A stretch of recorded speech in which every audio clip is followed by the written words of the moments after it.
May I have your attention for a very important public service announcement? We are taking over the internet, and the United States champion of word wrestling entertainment has returned for another edition of the Pocket Locker podcast. I am your host with the most, all the way from the East Coast, and as always, good people, I am in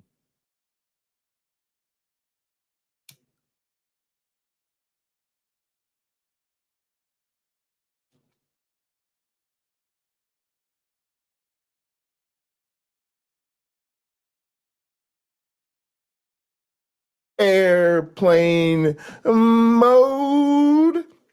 Gang, so good to see y'all here. Saturday, just wanted to spend some time with y'all, relaxing, getting into some things I've been wanting to talk about for a little bit. Let's go ahead and get it. Let's go ahead and get things started. Let's go ahead and get things started. Get started with today's program.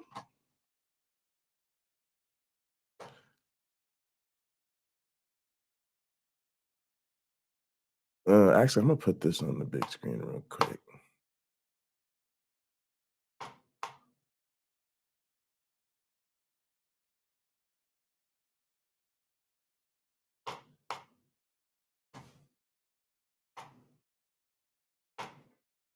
Y'all already know what time it is. I'm just trying to better understand. What? Let's go. Bleach blonde, bad built, butch body. Bleach blonde, bad built, butch body. Let's go. Bleach blonde, bad built, butch body. Y'all had to hear it again. Let's go.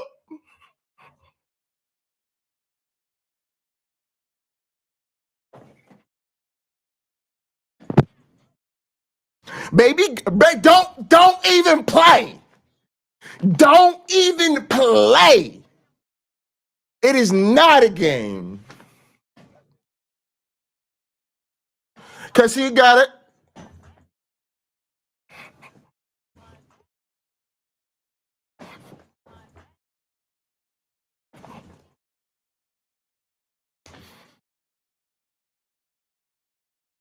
Oh yes.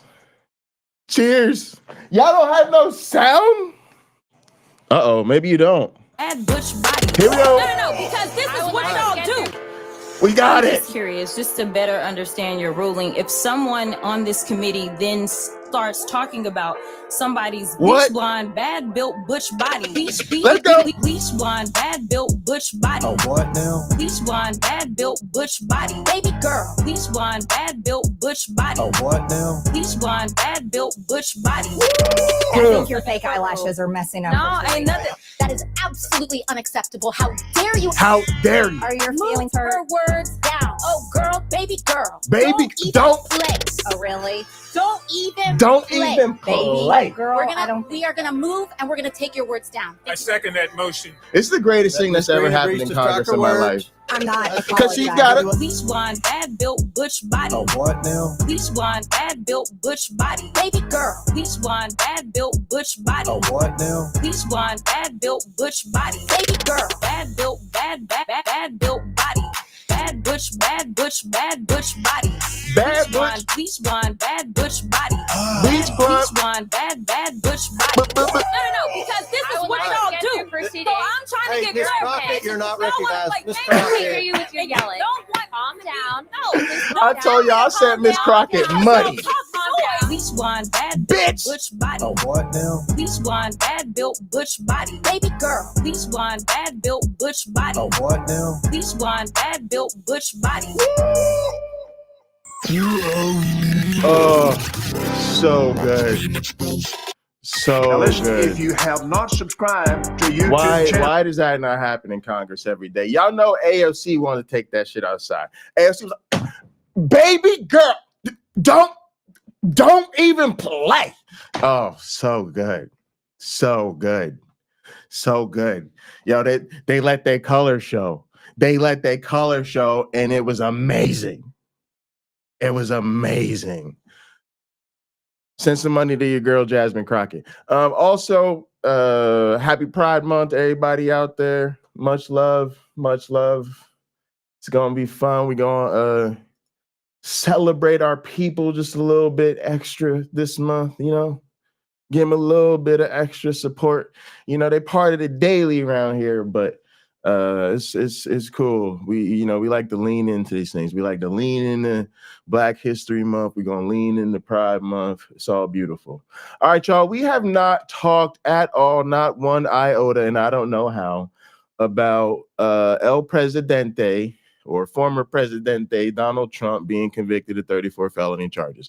So let's go ahead and jump into it real quick, because the only question left, the only thing we really want to know to begin with is this fool going to prison or not? Like, is this man gonna go to prison, or is he not gonna go to prison? And I gotta be honest with you. That means there's still a lot at stake. Because I'm gonna just put it to you like this: if the man don't go to prison, the story's gonna be basically he got away with it. Y'all can say whatever the fuck you want, but a bunch of fines are not gonna mean anything to this man. Whatever probation he gets put on to where he's at Mar-a-Lago, but then basically gets to go and do whatever he wants, whenever he wants, because he has to do that for the campaign, or he has to do that for his work, right? Because he's the president of the Trump Corporation, and as the CEO of the Trump Corporation or whatever, he's got to go over to the fucking golf tournament in Scotland or whatever, right? Like, it's not going to mean anything. It is not going to mean anything. And he's going to get the one with no oversight, where there's no testing, none of that. They're not going to do that. Fines are going to be meaningless. Okay. So the what now of all of it is very much still up in the air. As great as it felt to have him finally convicted, we're sort of just getting started. All right, so let's take a look at this coverage, y'all. There's some things here that I think are a little bit concerning.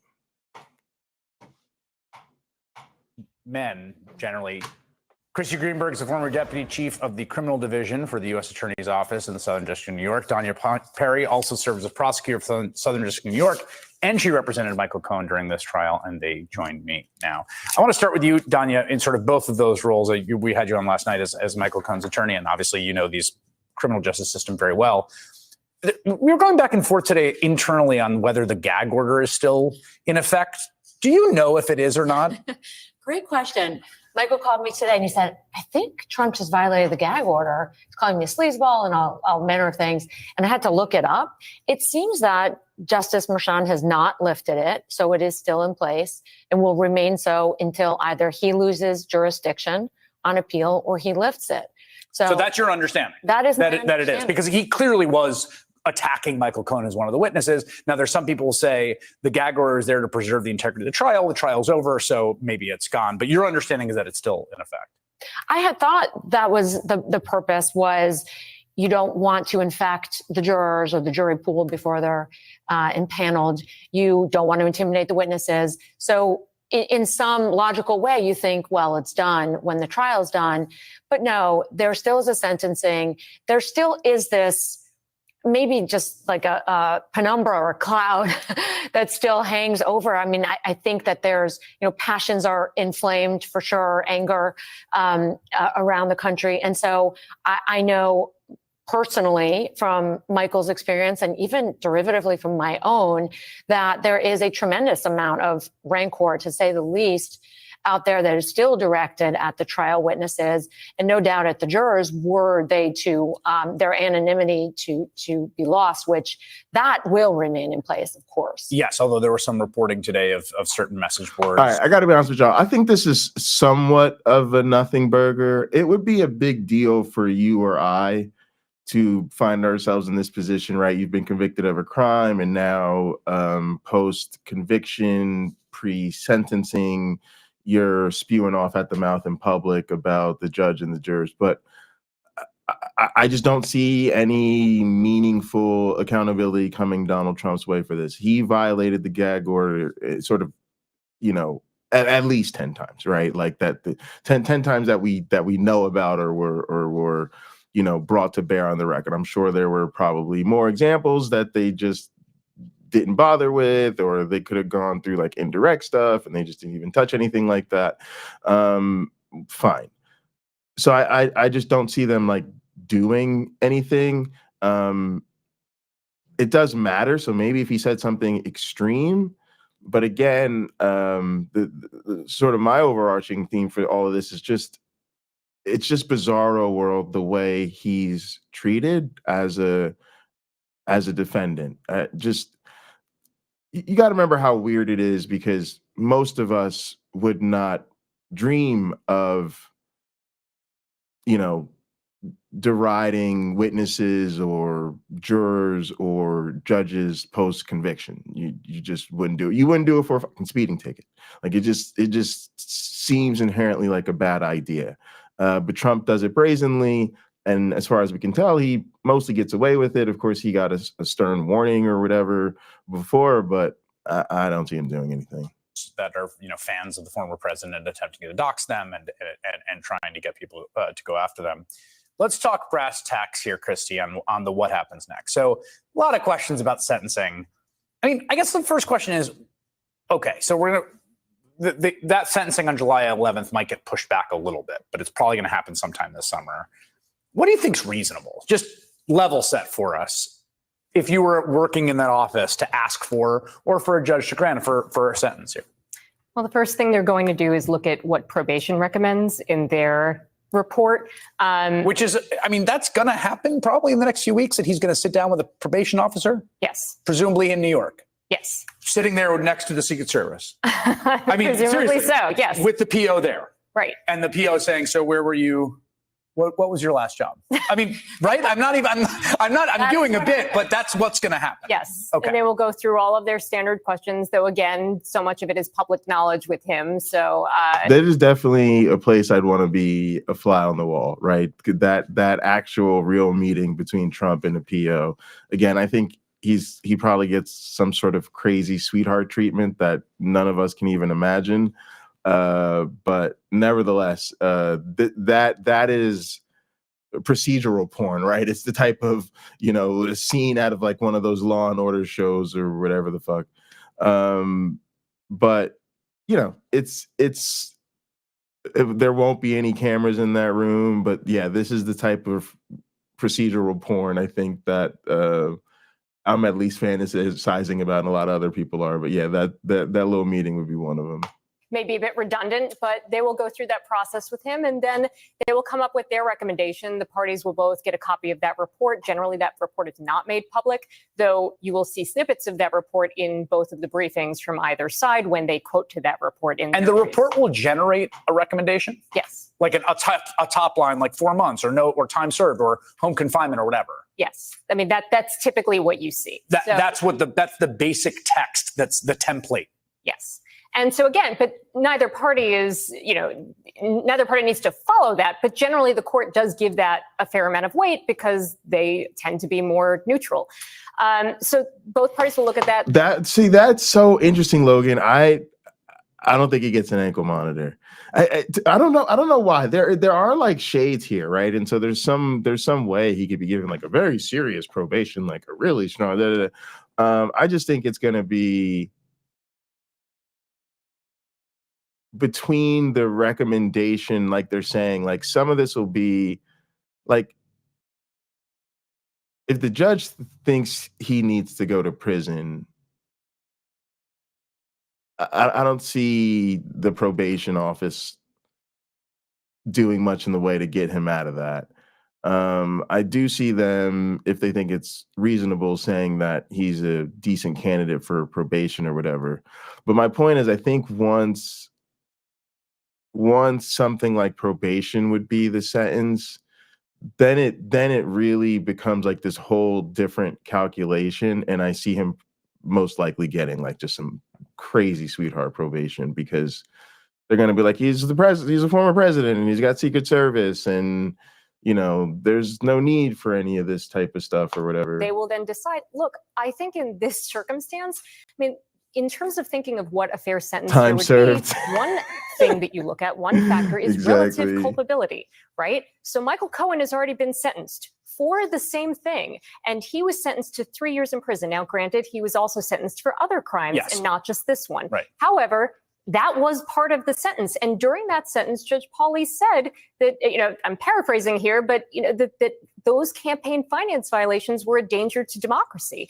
And they were serious enough for him to use that kind of language. And we heard that same language in the closing here, where Joshua Steinglass said, you heard from Todd Blanche that, just influencing an election, that conspiring to do that, that's democracy. No, this was subversion of democracy, right? We need the electorate to be informed, to have access to accurate information, and this was an attempt to defraud the voters. And so when you have that same language mirroring in a sentence of someone who is, I think, admittedly less culpable than the person he was doing this at the direction of, it's hard to see how the prosecutors would not ask for prison here. What do you think? Can I just add in? Yeah, another thing the judge looks at is comparators. So they look at other sentences that other like defendants have received, not just in this case, Michael Cohen, as you say, but other defendants who've been convicted defrauding of business records and things like that, right? And I looked at this. I co-authored a white paper for the Brookings Institution, and we looked at hundreds of other sentences. And coming out of New York for the exact same crime, and always with a bump up to a felony in this case. And people get prison terms, not just, even first-time offenders. Even for the same type of crime, they will get a prison term. All right, now things are about to get real funky, y'all. But we're hearing a lot of on sort of both sides of this. I don't know how else to put it. I try to avoid that term, but it applies here. Just in the sense that there's a lot of voices saying he's unlikely to get a prison sentence, and then people like them and others that seem to be pretty clear that prison is a very real possibility here, and based on the precedent and the charges and all this type of stuff. So it definitely seems to be a mixed bag, which is a great transition to our question of the day, which is, do you think Trump is going to prison? God damn it, I hate the fact that I think I should always kind of like answer this, because I didn't really prepare to answer this. Oh goodness. To be very honest with y'all, right now, today, in this moment, my feeling is that I think he should, but he won't. I'm gonna just be real with y'all. I really think he think he should. I really think he won't. Yeah, it's a no. I'm a no right now, Robin. It hurts, y'all. It's not a good feeling. It's not a good feeling, because I definitely think he should. Woo!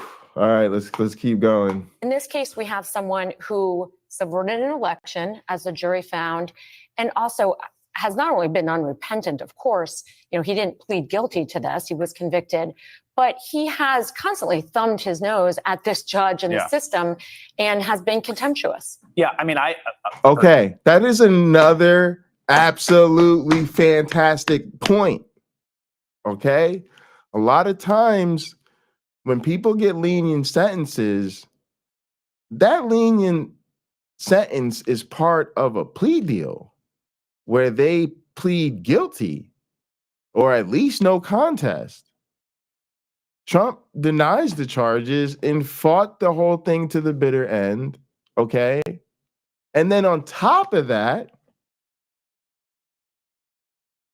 absolutely derided the entire process. To the extent that we know there were recorded 10 times he was, or 10 examples of him being in contempt of court. Do you understand what I'm saying, y'all? Like, that for most people literally is the recipe for a maximum sentence. You fought the charges, so you didn't admit guilty. You went to trial and had to be convicted. The whole time, though, you're going, this is a sham, and this jury isn't legit. They picked a corrupt jury that's totally against me. The prosecutor's political. This judge is a terrible, terrible person. All this type of shit. Calling the system, basically calling it a sham trial.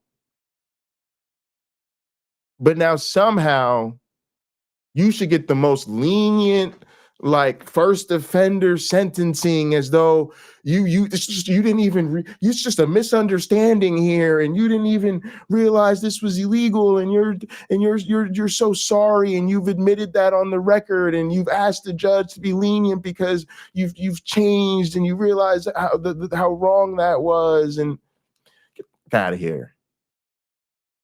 But that's the craziness of all it is. Personally, my feelings about prison are, I think we wildly over incarcerate. We have wildly too long sentences. We far fewer people, and the American sentencing system is pretty messed up. So my desire to see him go to prison or jail is zero. I will say, slam on the brakes, hit the emergency. Put this shit in reverse, y'all. We gotta ride by that one more time. We gotta ride by that one more time. But he was. Yeah, I mean, I personally, my feelings about prison are, I think we wildly over incarcerate. We have wildly too long sentences. We far fewer people, and the American sentencing system is pretty messed up. So my desire to see him go to prison or jail is zero. I will.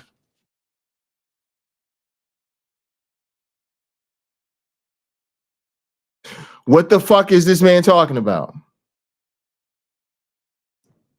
What the fuck is this man talking about?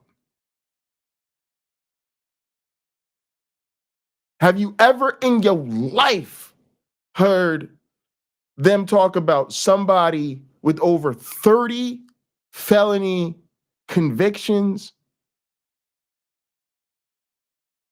and then say, I don't think they should go to jail? I have no desire to see them in jail. This is the hypocrisy that especially Black people have to live with in this country.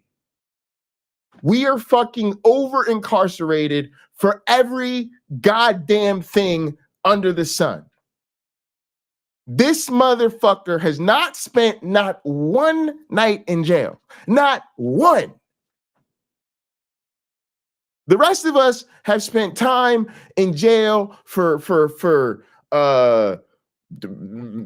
marijuana, fucking all types of misdemeanors, fucking public intoxication, pissing in the wrong fucking place. Are you serious? Don't get behind the wheel of a car drunk. Don't do it. Like, literally don't. That's a terrible fucking idea. But really, y'all, a president subverting democracy, subverting the election process to the tune of 34 felony counts, paying off porn star, 34 felony counts. And he said, I have no desire to see that man in jail. None. Motherfucker, Martha Stewart went to jail, went to prison. Martha fucking Stewart for insider trading. You see what I'm saying to you? pyramid schemes, all that type of shit, land your ass in prison. And again, I hate to, but doesn't that sound like abolish prisons to me? Doesn't that sound like abolish prisons to y'all?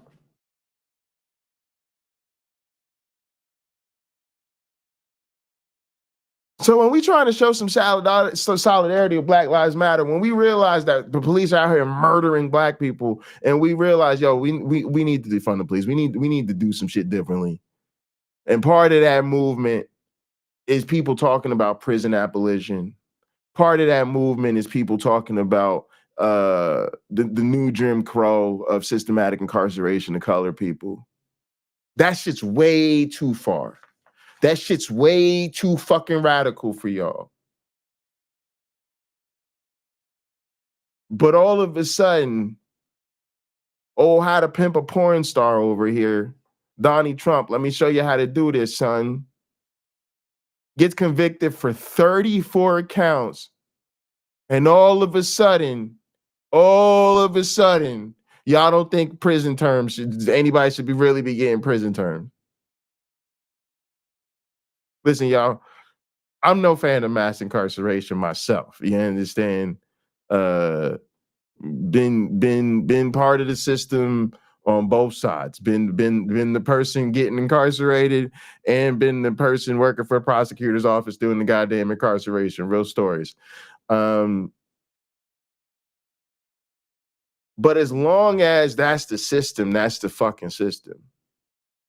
And if you set a bar that says somebody can be convicted of 34 felonies and they shouldn't go to jail, then basically nobody should go to prison. Basically, that is prison abolition. It is saying that all but the worst, most violent, vile offenders who I guess have to be like mass murderers. I don't really know. I don't really know much that should be more serious crimes than an actual presidential candidate subverting a democratic election, which, by the way, we should be talking about the fact that it fucking worked, right? Like, this motherfucker got up in some fucking scandal, literally realized this shit was gonna sink his evangelical ship, paid these people off again, and this is just one of them, right? Apparently Trump played off like nearly 30 women. So this whole, oh, he's a first-time offender and he's never happened before, and bullshit. Bullshit. Y'all know this is how this man rolls.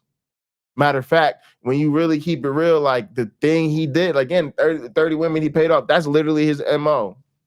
This just happens to be a unique instance of that MO.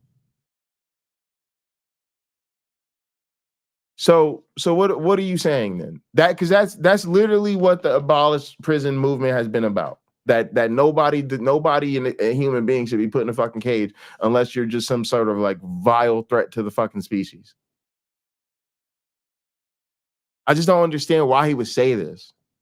I don't understand why he would say this out his mouth. I guess MSNBC is on board with prison abolition. But don't let me catch you then being okay with other fucking nonviolent offenders being given prison sentences for shit, for nothing, for not the goddamn thing. And I just can't believe even MSNBC just is that openly fucking hypocritical. Because again, let me just find a black man convicted of 34 even just bro, you convicted of 34 misdemeanors as a black man in this country, you gonna be behind bars for some real time. And let's be clear, there's a difference between jail and prison. Jail is when you're in holding basically for, pre-trial, pre-sentencing also, and generally then sentences less than a year. Right? When you have felony convictions, you go to prison normally because you're talking about sentences longer than a year. And he just got 34 of them things. 34 of them things. Now, you ask me, slinging dope, especially marijuana, is a nonviolent offense. And literally the plant that people be slinging is literally by the DEA's own admission been called one of the most therapeutically active substances known to man. So people are slinging a healthy plant when they slinging dope or slinging weed, we should say. Can you imagine somebody getting 34 felony marijuana charges and them not getting prison time? This type of shit I'm talking about. In New Jersey, you could go to jail for, I think, like 3 years for growing a marijuana plant. Like 3 to 5, I think, is the sentencing guideline. For growing a weed plant, y'all. 3 to 5. 3 to 5 fucking years, y'all. I need y'all to understand that shit. 3 to 5 fucking years for a fucking weed plant.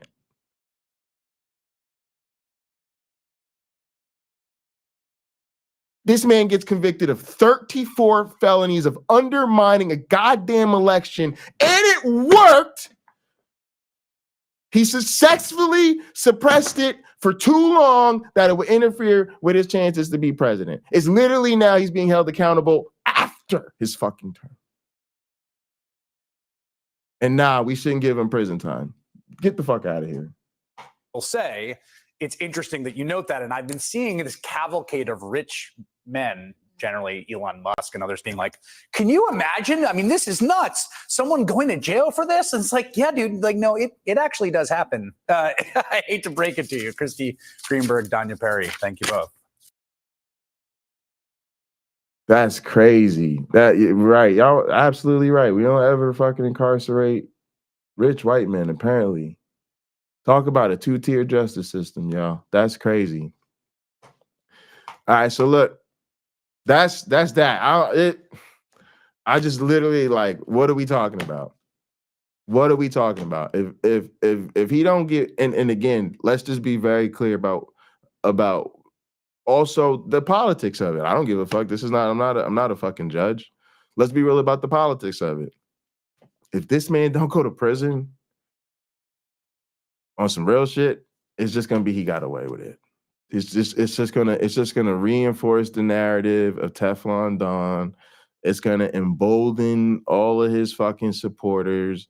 It is going to energize and be a catalyst for his fundraising and even more electoral,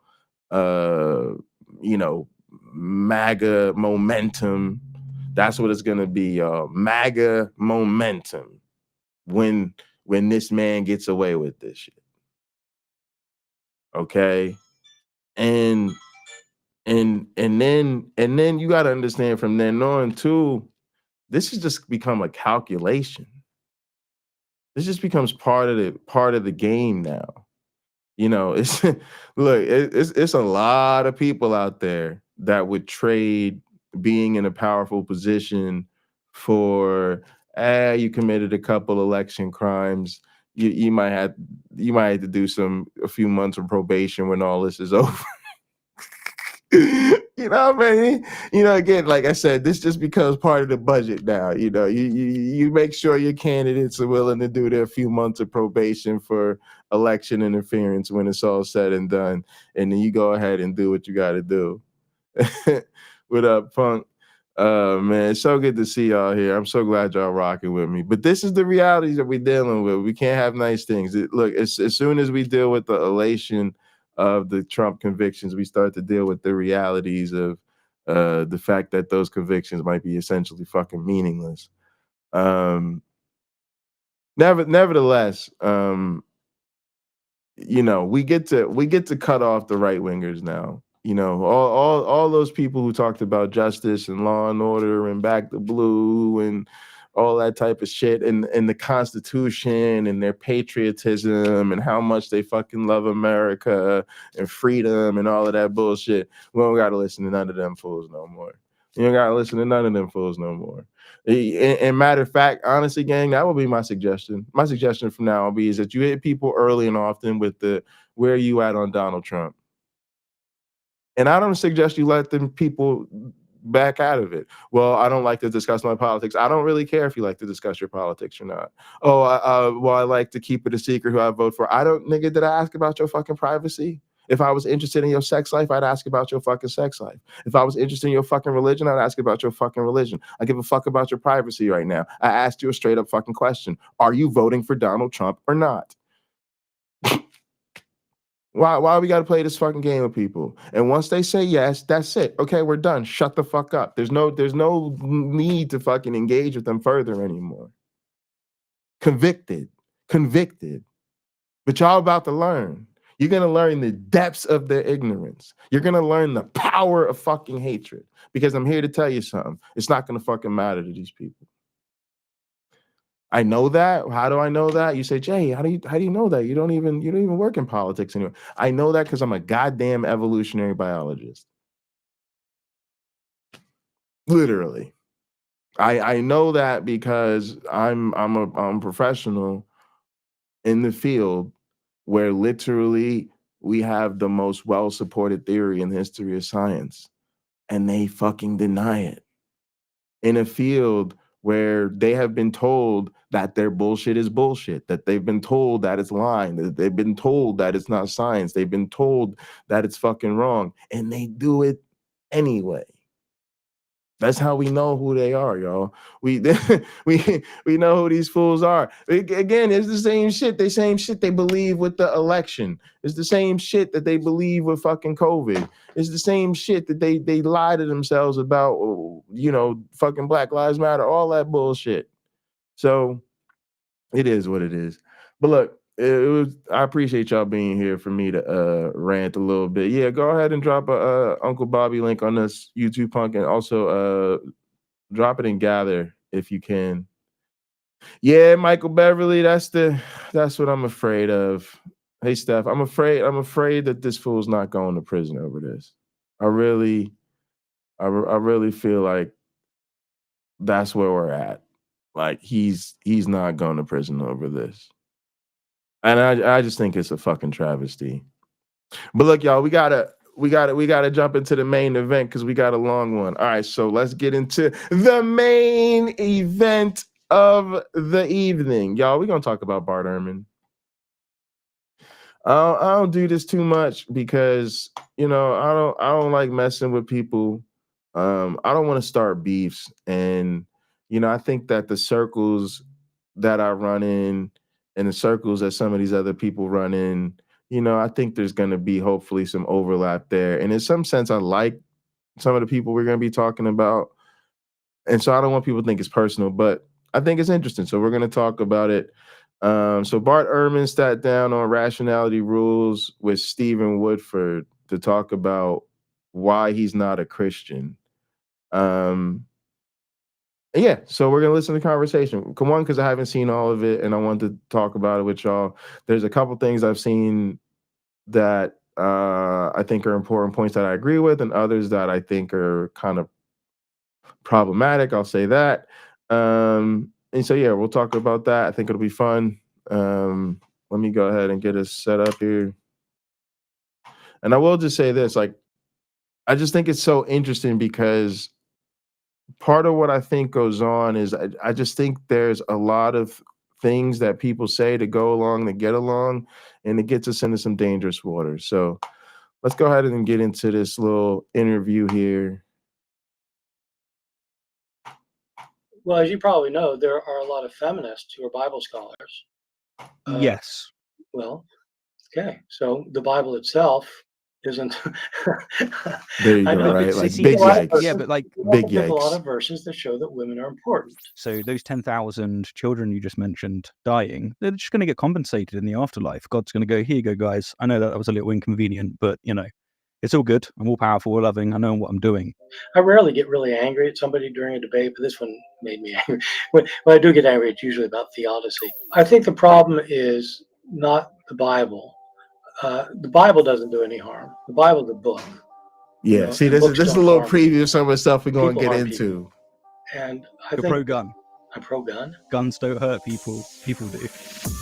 See, there's a little bit. Y'all see, like, all right. Look, first off, like Stephen Woodford, man, like a lot of this dude stuff is good, and I also feel like he's usually on point a lot with issues, and when he really steps up and goes at something, he's like super good. So it's interesting. But it's also like, yo, come on, like people, like I like a lot of Bart Erhman stuff. Y'all know a lot of us, Bart Erhman, you know, the info he provides and the way he breaks things down is super helpful for people. But yeah, so I'm interested. But Bart Erhman has a saucy side to him too, right? And that's where sometimes things get a little edgy. So we're gonna see how this goes. But I'm excited. Things gonna be fun. We kicking it. It's Friday, man. This dude Michael Beverly, man. I don't understand this dude, man. I don't understand this dude. Pair character lying on the side, raising his arms while saying, "How's it going?"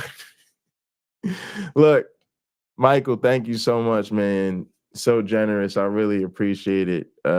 Mike, I'm a big fan. Like I said, I watch your channel a lot, and I really like your videos. So it's still a little surreal for me. Have you come through and drop super chats? I guess I have to get used to it, but I really appreciate it. Really appreciate it.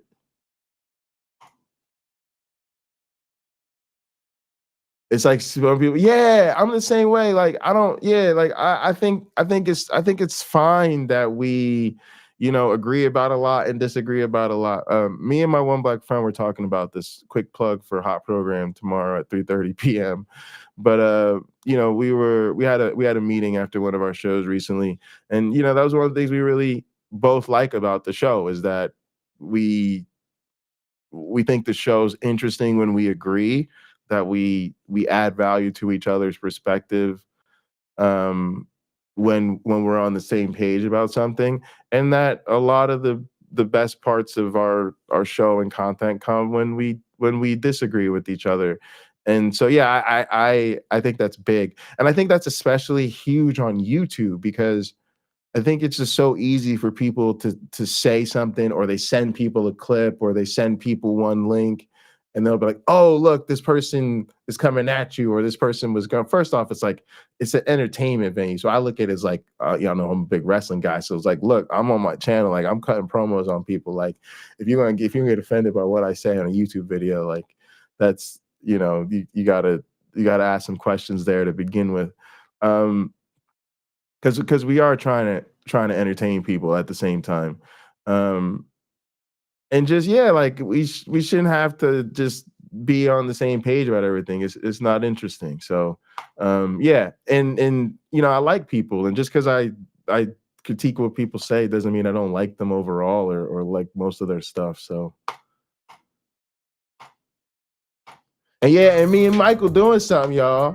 Me and Michael, we got something in the works for y'all coming up. Yeah, I'm really excited. It's gonna be great. It's gonna be great. So make sure you're subscribed to Michael Beverly's channel so y'all see what we got going on. Why, hello, my fellow apes. Welcome to the Rational Roundtable.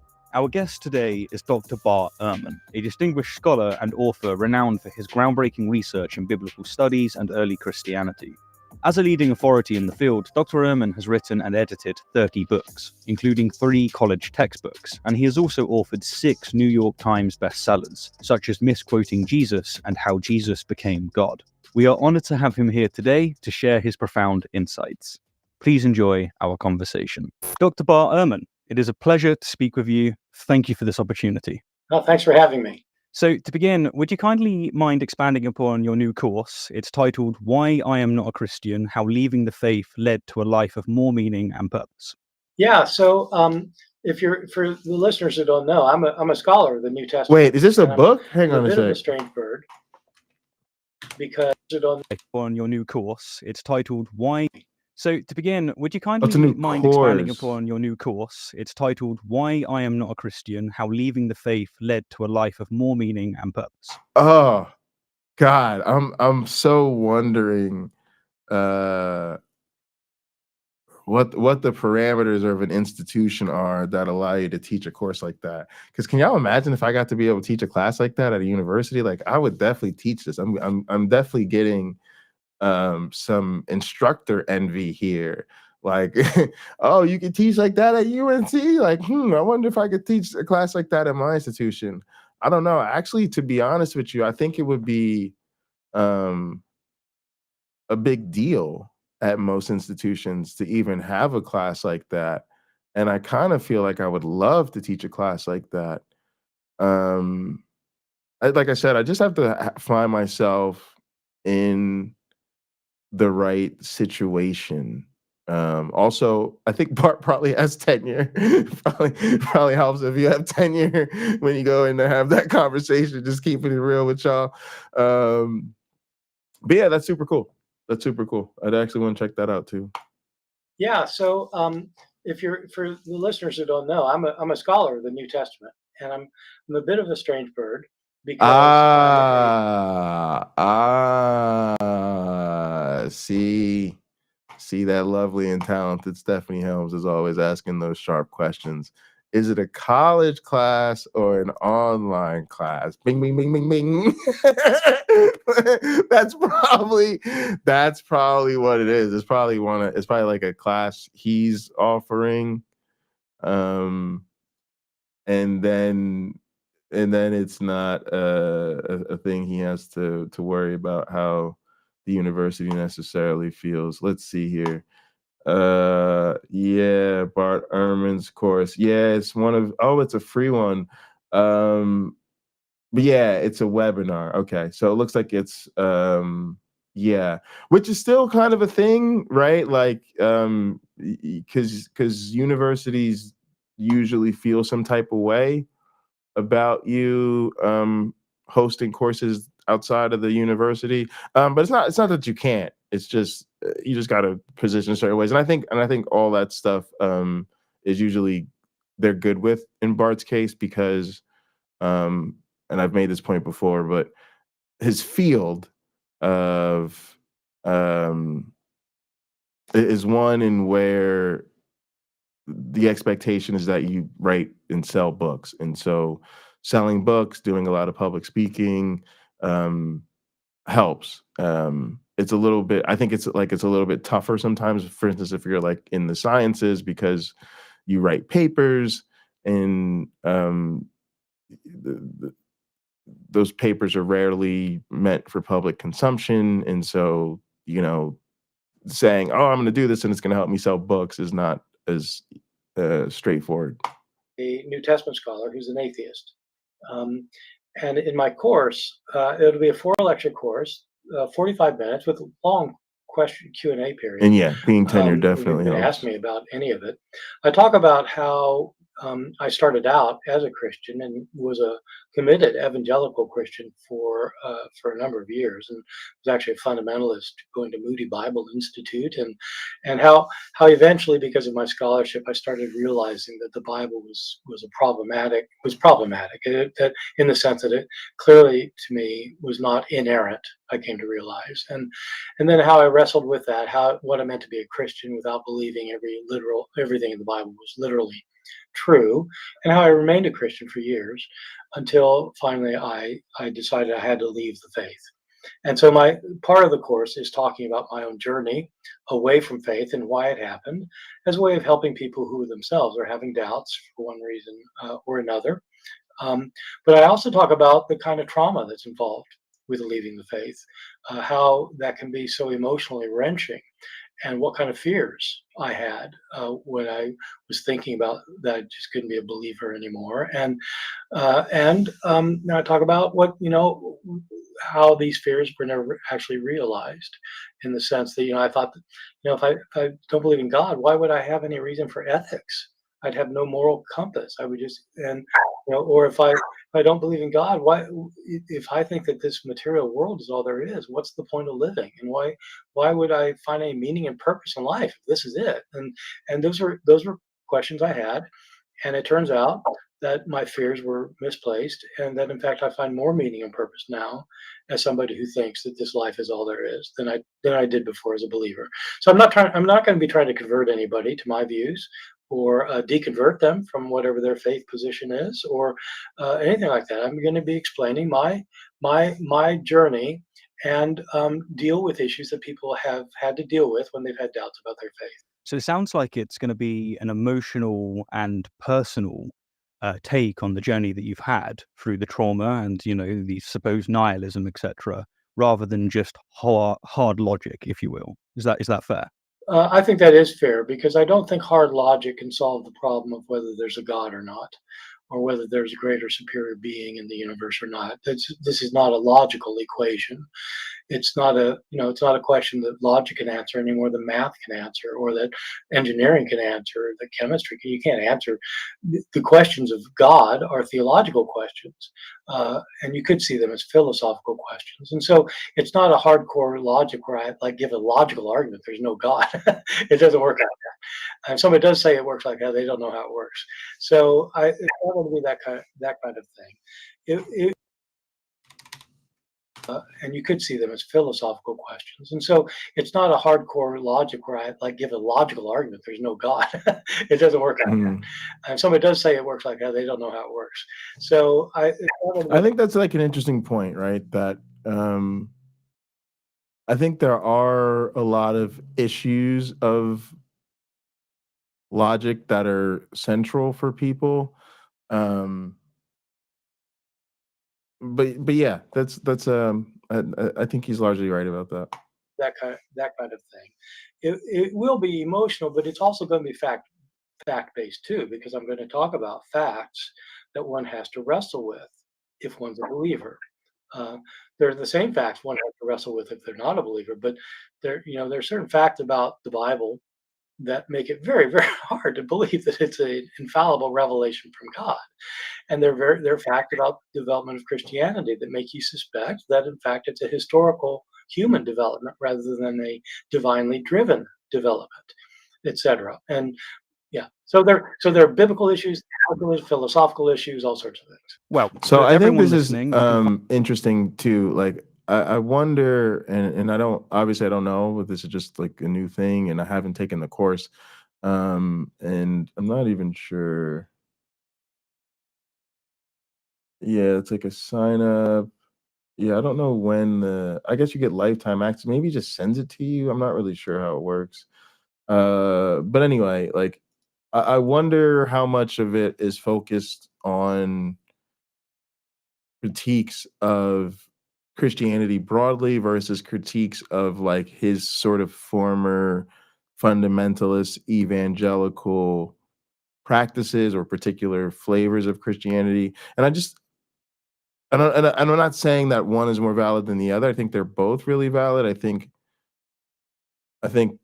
critiquing the evangelicalism is really good because it gets at that at least ostensibly dominant strain of, you know, the Bible is God's holy word. And I don't think there's anybody probably better suited than Bart Erhman from a scholastic point to get people to sort of challenge that. And the other is really useful because it gets at issues of the faith more broadly, that even a person who doesn't take the strict literal interpretation or fundamentalist view also has to deal with. And I'm sure he's perfectly capable of doing both. So it's just a curiosity I have about his course. Find a link to Dr. Erhman's course below. Just click on that. It will take you to a landing page and you can get more. And also, by the way, I want to send some love to Bart Erhman in this sense. I really like Bart Erhman, and like I've really benefited from a lot of the things I've learned from his work. I actually have purchased a bunch of his books. And I also see him and others that are out here on these YouTube spaces as sort of role models in a way, that they're doing this thing where they're scholars and they're academics, and you know, academics are people and they have lives outside of academia and often moonlight and other things. Sometimes for income, other times not. But I think a lot of these academics have really sort of made a go of it as far as content creators and providing like public scholarship, like becoming you know, writing books. And because Bart Erhman does both, right? He writes scholarly books and then he writes books that are more for public consumption. And he does a lot of media appearances and he does a lot of public speaking. And he you know, now does his own courses. And I don't begrudge anybody for doing that. And I actually think that that's cool. And you know, I'd love to do some stuff like that. And I've thought about some things, and I've there's some people I'm talking to about things like Derek from Mythvision. But yeah, I think what Bart Erhman does is pretty admirable overall. Information, highly recommend it. So you said about there some difficult facts that you've got to chew on if you're a Christian, and I think that this will lead to a decent question, I hope. So let's start with a bit playful. If you had to list the top 5 reasons you're not a Christian, what would they be? Well, the very top reason is that I don't believe there's a supernatural power in the universe that is actively Fantastic. Really like that response. in the world, or active in the world at all. Yeah. And if there's no God, that's fantastic. Like I don't believe in God. I just don't think it's true. I don't think that's a thing that exists. I don't think it's real. As I say these things, there's a lot of power to them and they feel like weighty words, but I think it's important that we use them. And I'm definitely on board with that. And it's just got to be number one off the top. And I wish more of us spoke to that directly. Most of us, I think, avoid trying to tell people we don't believe in God for many reasons, but it feels really refreshing to hear somebody just say number one off the top, I don't think God's real. In that sense, then I don't think it makes sense for me to call myself a Christian. I'll just interrupt myself to say that I consider myself a Christian in one sense because I do try to follow what I understand to be the teachings of Jesus. Boom. All right. Now, this is a thing I kind of take issue with. And I'm trying to choose my words carefully here. It's a thing I don't like personally. Right. I don't want to say it's personal because, again, I like Bart Erhman and I want to be able to maintain that overall framework of the fact that I'm a, generally speaking, a Bart Erhman fan. But there are these things he says that I go, ooh, I want to talk about that because I feel some kind of way about that. But it's not like I have personal beef with Bart Erhman. It's just personally in my own little idiosyncratic, the idios, y'all know what I'm trying to say. In my own little uniqueness, I feel some type of way about certain things, right? And so I don't know what this means. And I'll be vulnerable and say I relate to this actually very strongly because this is a thing I used to say as a non-believing person. A lot of you know I remained closely affiliated with churches when I deconverted and for a long time. And so I liked the idea of being an atheist Christian. Matter of fact, I think there was definitely a time when I identified as an atheist Christian, and it was tough, you know, because and it was ultimately why I think I stopped because people rejected it, and I kind of let it go. But I too was like comfortable with the idea, in a way that I'm not now. But it's hard to hear, you know, because it's like Bart Erhman, and he's a biblical scholar, and you know he knows the ins and outs of what's in the Bible really well, especially he's a scholar of the New Testament. And I just don't know what that means. And I just kind of wanted us to put a pin in that, that's a thing. And there is part of me that wonders how much of it is like Bart, like a lot of people in this spaces, I think I consider him an off-ramp person. I know a lot of people consider him like more of a radical influence because he shreds people's understanding of the Bible or something like that. But I think Bart Erhman tries to remain very palatable to believers. And if you look at his public speaking and even his work, it's very clear that that's a large part of his intended audience. I think he writes to them a lot, not always, but a lot. And certainly goes like to churches and church events and conferences and religious organizations for a lot of his speaking engagements. But yeah, I'm just one of those people who thinks the Bible's not really woke and Jesus is not really some revolutionary leader. And I would just always feel like there comes a time you gotta grow out of that, like, because really I want to follow the teaching. Like, what? I just don't think there really is anything that unique, right? And so that's just this. It's weird to me that Bart still has this sort of specialness in his heart about Jesus. I guess I'll put it. And there's other people who do that. Like, I think Genetically Modified Skeptic. He's another person who just has this like specialness of Jesus in his heart thing going. And yeah, for me, it's a bit weird about how to live in relationship to other people. But I don't believe that. All right, so yeah, that's it. Like, right, I don't think Jesus offers us really a great perspective on how to live with other people. And I think anything that we can say, oh, look, Jesus said a nice thing here, you can counter it with something crazy and irrational and stupid he said somewhere else. And none of it was unique. It's not like he came like, it's almost like this crediting Jesus with the golden rule. Like, oh, this idea of like loving your neighbors or being a good person is really weird, right? Like, that's not a new message. So in what meaningful way does it mean is it to say that like that's following Jesus's message or whatever?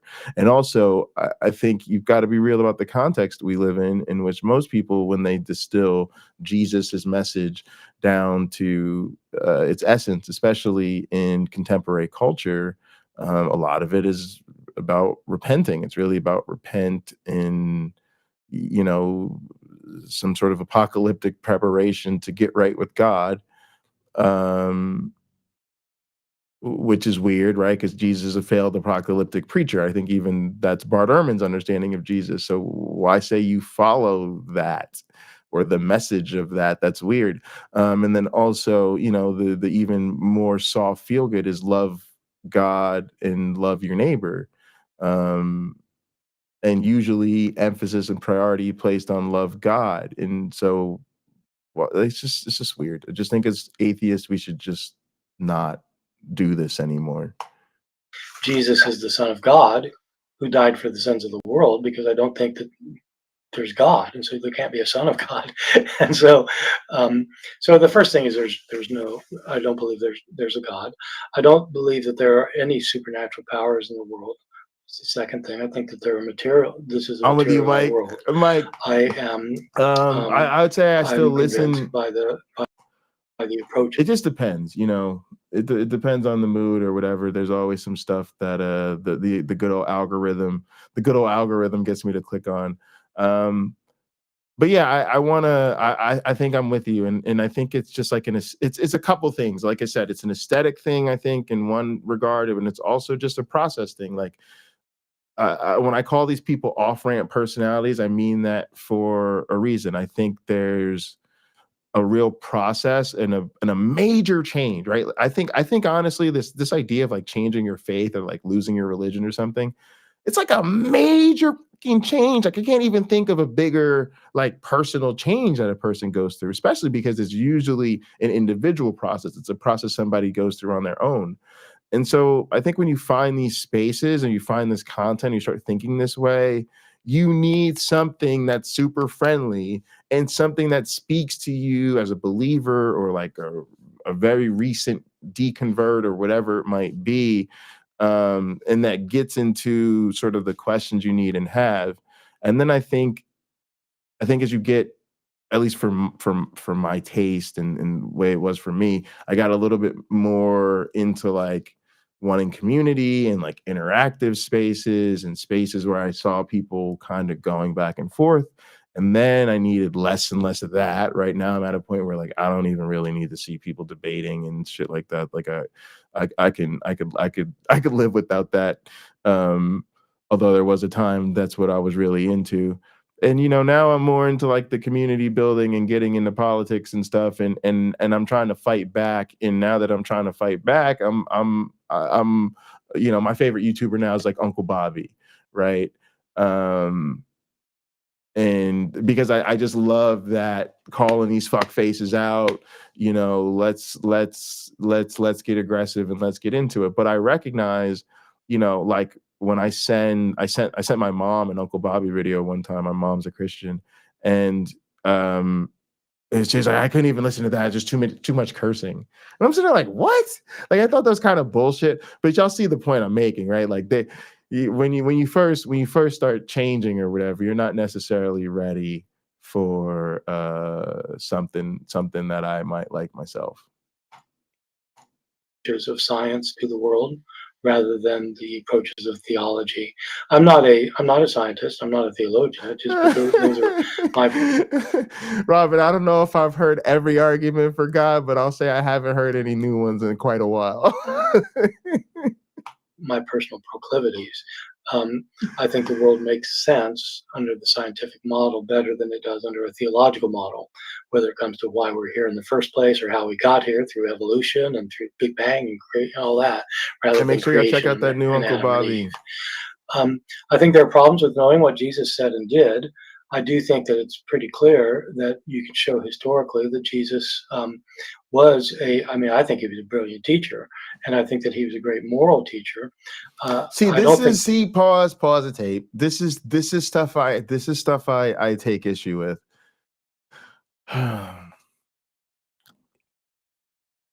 And again, I'm gonna try to be charitable. I don't know why. I think all that's stupid. I don't even like saying that. Why do I say that? I say that because I spend too much time in this fucking YouTube philosophy bro space, and people act like that's such a big deal. But I think it's also a little bit part of our personality. I do in all seriousness like to listen to people in a way that gives them the benefit of the doubt and tries to empathize and understand where they're coming from. I just think that's more productive. I get trying to not offend people, and one of the easy things in general in conversation that you do to not offend people is offer some appreciation of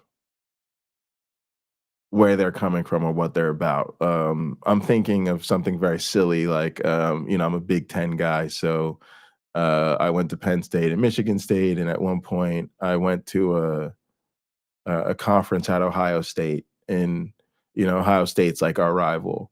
But if I ever met and was conversing with an Ohio State person, obviously we could, be going at each other because we're used to rooting for each other to die. That's kind of how the Big Ten rivalry games go. You're not going like win the game, you're going kill them. I don't know why. But that was one of the things that would be what I offer them. Like, actually I went to visit Ohio State. I had a great time. I went to this conference. The university was actually really lovely. I went to a nightclub. I had a really great time, dancing and partying. And I was like, man, Ohio State, you guys really do know how to party. I went to some other really cool person's house and smoked out of this like 6-foot bong. And, there's not a lot of colleges that I could visit, because I visited a bunch, that I could say rival Penn State in terms of how to party, and Ohio State definitely is right there. So what I'm saying, like that's what you would do. You would do that because you're having dinner and you're trying to have a good time with them, and that's a way you get along. But I don't when we do this with Christianity, I think it's so because people are so enamored with Jesus. They're just so addicted to it. And I don't know, just putting him over this way. Well, I do think Jesus was a brilliant, wonderful teacher and a great leader. And I really wish all the presidents could be like Jesus. And, you know, if only we lived in a world where everybody really behaved and acted like Jesus, the world would be such a better place. Like, maybe Bart's being genuine when he says that, but I just don't think that's true. I literally don't think that's true. I think Jesus is like at best, he's just regurgitating wisdom that was very obvious. And matter of fact, I think that's how it works, right? Like, largely, Jesus, the story of Jesus would have been him getting stoned to death much earlier, right? If he was truly teaching these things that were so novel. This is what I mean about like the magical thinking that's in the Bible, right? Like, part of the bullshit that Christians don't even realize is there's so much just bullshit magic thinking. Like, oh, he just walks up to these guys, they're professional fishermen, and he just goes like, oh, you know, follow me and I'll make you fisher of men. And they go, oh yeah, cool, we'll leave our families behind and just go follow this random dude. And what'd you say? We're not going to collect any money. We're just going to be homeless and people are just going to love us and be nice to us. And because of God's grace, they'll take care of us. Okay, cool. Yeah, we're with it. Like, come on, the real world just doesn't work like that. And in similar fashion, you know, people don't have this morality where, you know, they're stoning every woman to death who has an affair, and you know, they're doing all this terrible stuff, and then Jesus comes along and drops some wise words on them, and then there's just like an instant revolution, and it's just like, shit doesn't work like that. That anybody really follows his moral teachings today. If I'm writing a book about that now, about what he really taught and how, but I also think he made mistakes in what he said, and so I think that, that's a reason for doubting something of the faith. I don't think that you can make sense of the development of Christian theology apart from human contingency and history. You know, where do you get the doctrine of the Trinity from? That kind of thing. And the final thing, the big thing for me is the problem of suffering. I think that there's so much pain and suffering in the world that the Christian message ultimately does not make sense to me. No, that's fair play. So it sounds to me that you were essentially describing yourself as what's known as a cultural Christian. Would you reject that label? That I am now, you mean? Yeah, like a cultural Christian. So that would be to say that you don't believe in that Jesus resurrected, but you really appreciate the message of Jesus. You said yourself that you live up to, or you try to live up to some of his teaching, if not all of it, and you appreciate the Christian message. So culturally, you live according to maybe not the edicts, but certainly the message as you see it, similar to how there's lots of secular Jews. Oh yeah, that's not a bad comparison. I think you know, the problem with knowing Jesus' teachings is a historical problem. And I think that, you know, it's important to, when I say that I try to follow the teachings of Jesus, I mean, as a historian, I have to reconstruct what I think those were. I don't simply like quote Bible verses and say, okay, that's what Jesus taught. It's actually far more complicated than that, because our sources are so contradictory and are written later by people who didn't know Jesus, writing decades later in a different language in different parts of the world. And so historians have to reconstruct what they think Jesus really taught. But when I do that as a historian, I try to figure out what his basic message was. And there are large parts of the message that I agree with. And they are the parts of oddly enough, many of the parts of the message that I think actually do go back to Jesus are ones that most of his followers aren't very interested in today. At least, you know, in the United States right now, most Christians think that one of the main things Jesus taught was about abortion. It's absolutely false. Jesus didn't say a word about abortion. And so when you look at what he did teach, it has to do with like helping the poor and taking care of the needy, and being concerned for those who are oppressed and outcast, and not simply welcoming those who are in your own community or in your own nation, but welcoming others. These are things a lot of Christians don't want to hear. They want to hear abortion and gun control. Yeah, I guess in their mind, they would say. All right, so they're gonna keep going on this. So let me say this first, and let me take a sip and hit that mode one time. What?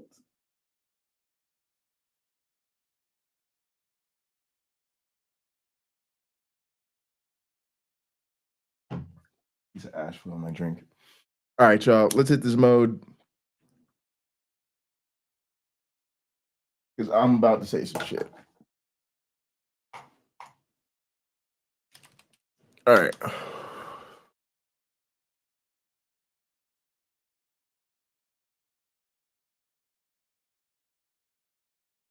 Right now, I see this cultural Christianity thing being weaponized. And I'm not saying everybody's doing this. Like I said, I used to say this. I used to consider myself a cultural Christian. I'm confessing that so that we could just stop. Like if you did it, I don't care. It doesn't matter. Let's just talk about what's up. Let's talk about what's going on. It's okay. But what I feel right now in this moment is, and we talked about this on yesterday's stream, it's a little bit about proximity to power. And it feels like a lot of people want to remain culturally aligned with Christianity in a way that I find very problematic. Because so much of what that culture is doing right now is oppressive. And so much of the oppression being done in our society is being done in the name of this religion.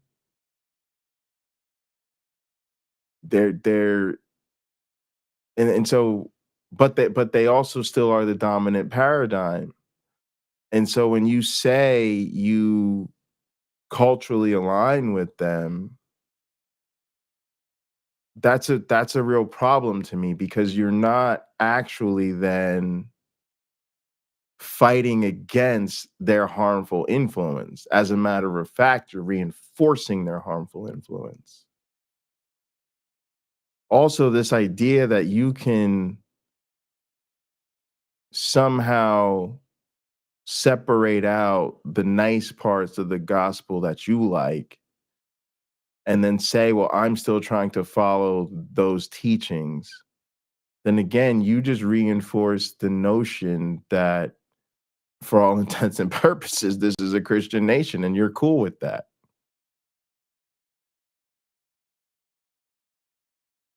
The other thing that I think people miss is they sort of think there's a soft out here where, oh, it's like being a secular Jew, you know, in the sense that you're a non-believer, but you still go along with the customs and the traditions, and it's your, you know, your family and yada, yada, yada. And fine, we all know that's a thing. But I actually see that as a problematic comparison. I actually see that as telling on yourself. Because in very many ways, that tradition is one that intentionally conflates and sort of synthesizes culture and ethnicity, right? When a person says that, there's a certain implication where they're actually saying, I'm ethnically Jewish. I'm just not religiously Jewish, right? And then what would it mean to say you're ethnically Christian? Right? It'd be problematic, right? It'd be problematic as shit if someone was like, yo, I'm just ethnically Christian. Because again, that's right into the fucking far right's fucking playbook. That's what they want. They want to create a fucking Christian nationalist fucking theocracy, an ethno state. Right. So when you go, oh no, I'm kind of just culturally Christian, like a person could be secularly Jewish. And they think that they're saying, oh, it's cool. I'm one of the good ones. Don't worry. I'm going, do you realize what you're saying right now? Right. And so I don't think people are sensitive to that. I don't think people are hearing that. That's why I'm saying that. So I said, I'm about to say some shit, because that's how it really hits me now. And I don't think a lot of people have said that, or I don't hear people realizing that when somebody says they're culturally Christian. And then think about who says it. A lot of times it's these white men who, you know, have conservative views or say conservative things, right? It's your Dawkins and people like that, and then because then they take the next step, right? They're usually also sort of anti-woke and they think cancel culture has gone too far and da-da-da-da. And to my knowledge, Bart Erhman is actually not like that. I don't think he's, but again, he's got to be aware that that's their punchline right now. Is that right now they're going to the, well, I'm culturally Christian. And I also think it's a little bit, you know, Woodford, you know, serving that up for him, of course, and getting him to kind of buy into it. But I just wish they were both a little bit more, you know, sensitive to how that language is really being used right now. And I think it would be a little bit more obvious if somebody hit them back with the, so you're saying you're ethnically Christian, right? Like it hit people a little bit weird. That because they see life starting at conception, they would say that that's the oppression of the absolute maximal state of the innocent. And so they're trying to fight against that oppression. One of the things that I found quite peculiar, almost to a hilarious degree, is that I think there is as many Christians, there's as many types of Christianity as there are Christians, because they say that they're preaching they enjoy the message of Jesus, but it just so happens to be that this Christian and this Christian have a mutually exclusive. From my understanding, Bart's got really good takes on things, so that's why I said it just, and that's the same thing for me, y'all. It's the same thing for me. Like literally, like when it came up, I literally said, I was like, yeah, there was definitely a time I would have considered myself culturally Christian, but now that all these problematic people are doing it, it makes me cringe. Really exhaustive view of what Jesus is teaching, but yeah, that's very interesting on the cultural front. I'll move to the next question, and that is, do you believe that the Bible has done more harm than good in the world, and why? No. Hey, Ember. Looking forward to tomorrow evening. I'll be on Ember's channel. Make sure y'all check that out. There's a link in the description, the Ember channel. Make sure you're subscribed. Great to see you. All right, he asked him if he thinks the Bible has done more harm than good. He says no, and here we go. I don't think so. I think that I think the problem is not the Bible. The Bible doesn't do any harm. The Bible is a book, you know, and books don't harm people. People harm people, and I think pro-gun. I'm pro-gun. Guns don't hurt people. People do. Bible doesn't hurt people. People do. Yeah, well, the problem in both cases are the people. I don't think that you should. I mean, I am not I'm not a big believer in thinking that my Constitution supports the right to carry assault rifles. So that's not my view. But the Bible actually, nobody gets killed by having a Bible. And this is this is another thing again where, and I do think that there's a lot of this openness to cultural Christianity that just is getting to be problematic at this point. And because then you start, I think you start imagining it in your head and you start creating the benevolent Christianity. And then you attach yourself to the idea that there has to be the benevolent Christianity. And so you start actually defending it. So it kind of goes back to, like you said before, like Jesus has some great teachings about how to live with others and and, you know, how to treat the least fortunate and care for the, okay, Jesus told slaves to obey their masters. Fuck right off. You can fuck right off. Gang, one and done. One and done. One and done, or I think you're a fucking racist. I'm gonna just be honest with you, right? Because as an African-American person, the legacy of what it means to be Black in America is inextricably and will always be inextricably linked to slavery. So when you tell me somebody was a good teacher and a good role model, and you like to follow their teachings as best you can, and I go, excuse me, did you see this right here? This part right here? Sorry, I ran into my.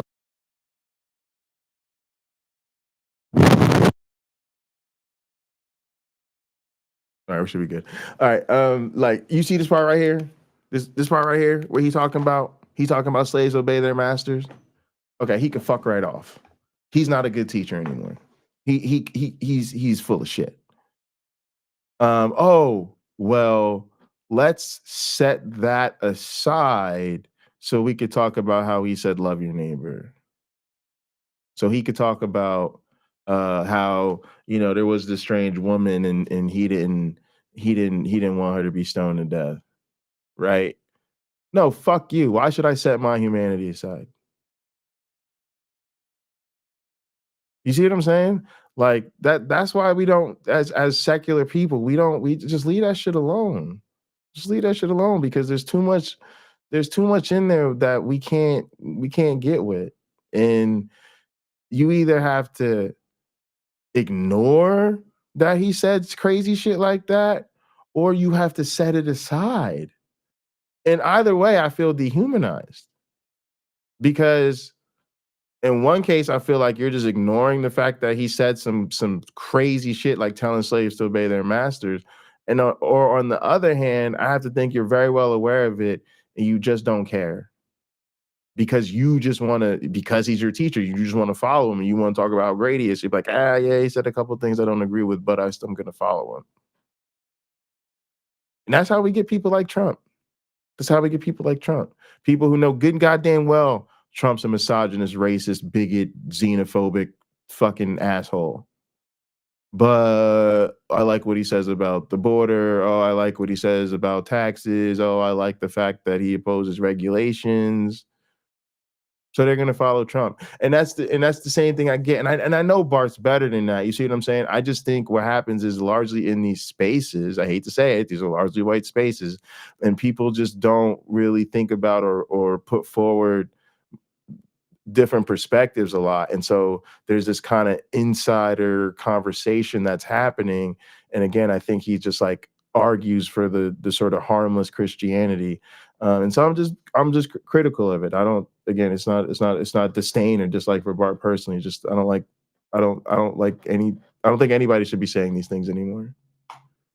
So the Bible itself cannot harm anybody. It's a book. It's not a gun.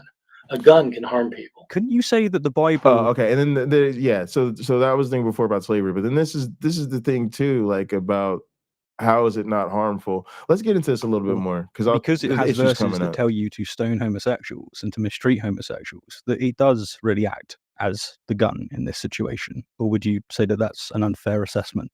Well, I'd say it's a misinterpretation of the Bible for one thing. Even though it like explicitly says stone homosexuals, it doesn't say anything about homosexuals. Homosexuality is a modern phenomenon that's based on orientation, understandings of orientation that came about after Freud. The ancient people didn't have any understanding of homosexuality. I mean, so any understand orientation at all. So it's just to think that the Bible condemns homosexuality is to say that the Bible was written in the 20th century when there was such a thing as understanding what homosexuality was. So when the Bible says if a man lie with another man as he would with a woman, is that not it describing homosexual practice? It's describing same-sex relations between men, yes. That's not homosexuality. And okay, so it's still saying, in this case, you could rejig the objection I'm issuing here then to saying you could use the Bible to justify saying that that man cannot sleep with that man. That's right. Because the Bible says so. No, that's right. Yeah, no, my point, here's my point. So I didn't quite get there, but my point is this. The people who are interested in stoning homosexuals would be interested in doing that whether there was a Bible or not. Because people are using the Bible in order to implement their own harmful views. That doesn't mean the Bible's at fault. I'm not a believer in the Old Testament. It's not like I'm saying we should accept the Old Testament. I'm saying the problem is the people who misuse the Bible. It's not the Bible. I mean, so look, where there are societies without the Bible, you have just as much violence and hatred and oppression. So it's not the Bible doing it, it's people doing it. Do you not think that when we look at Abrahamic faiths and where they have influence in cultures, you have a particularly high rate of homophobia? Or do you think it's just the same in every culture? Or do you, because that's where I would get the inference that it's not helpful that this book that people think are either written or inspired by God has these explicit verses, and that the way that you have to navigate that space is to go, look, Jesus said, love thy neighbor, and that supersedes these otherwise explicit verses. For me, it's quite obvious that this Bible does to some extent. What about Eastern Europe? What about East Asian countries where it's illegal? So if we take, say, all right, I tried to let that run as long as I could, but all right. So look, I'm just gonna get in here. Like, all that pisses me off, and I think all that is severely misguided at best. I am really sick of hearing it, and I just wanted y'all to hear Bart in his own words, so that people don't think I'm misrepresenting what he's saying. But I think this is a lot of gaslighting. First off, this idea that people are misinterpreting the Bible, I just think it's bullshit. First off, let's be clear. The Bible is what the Bible is.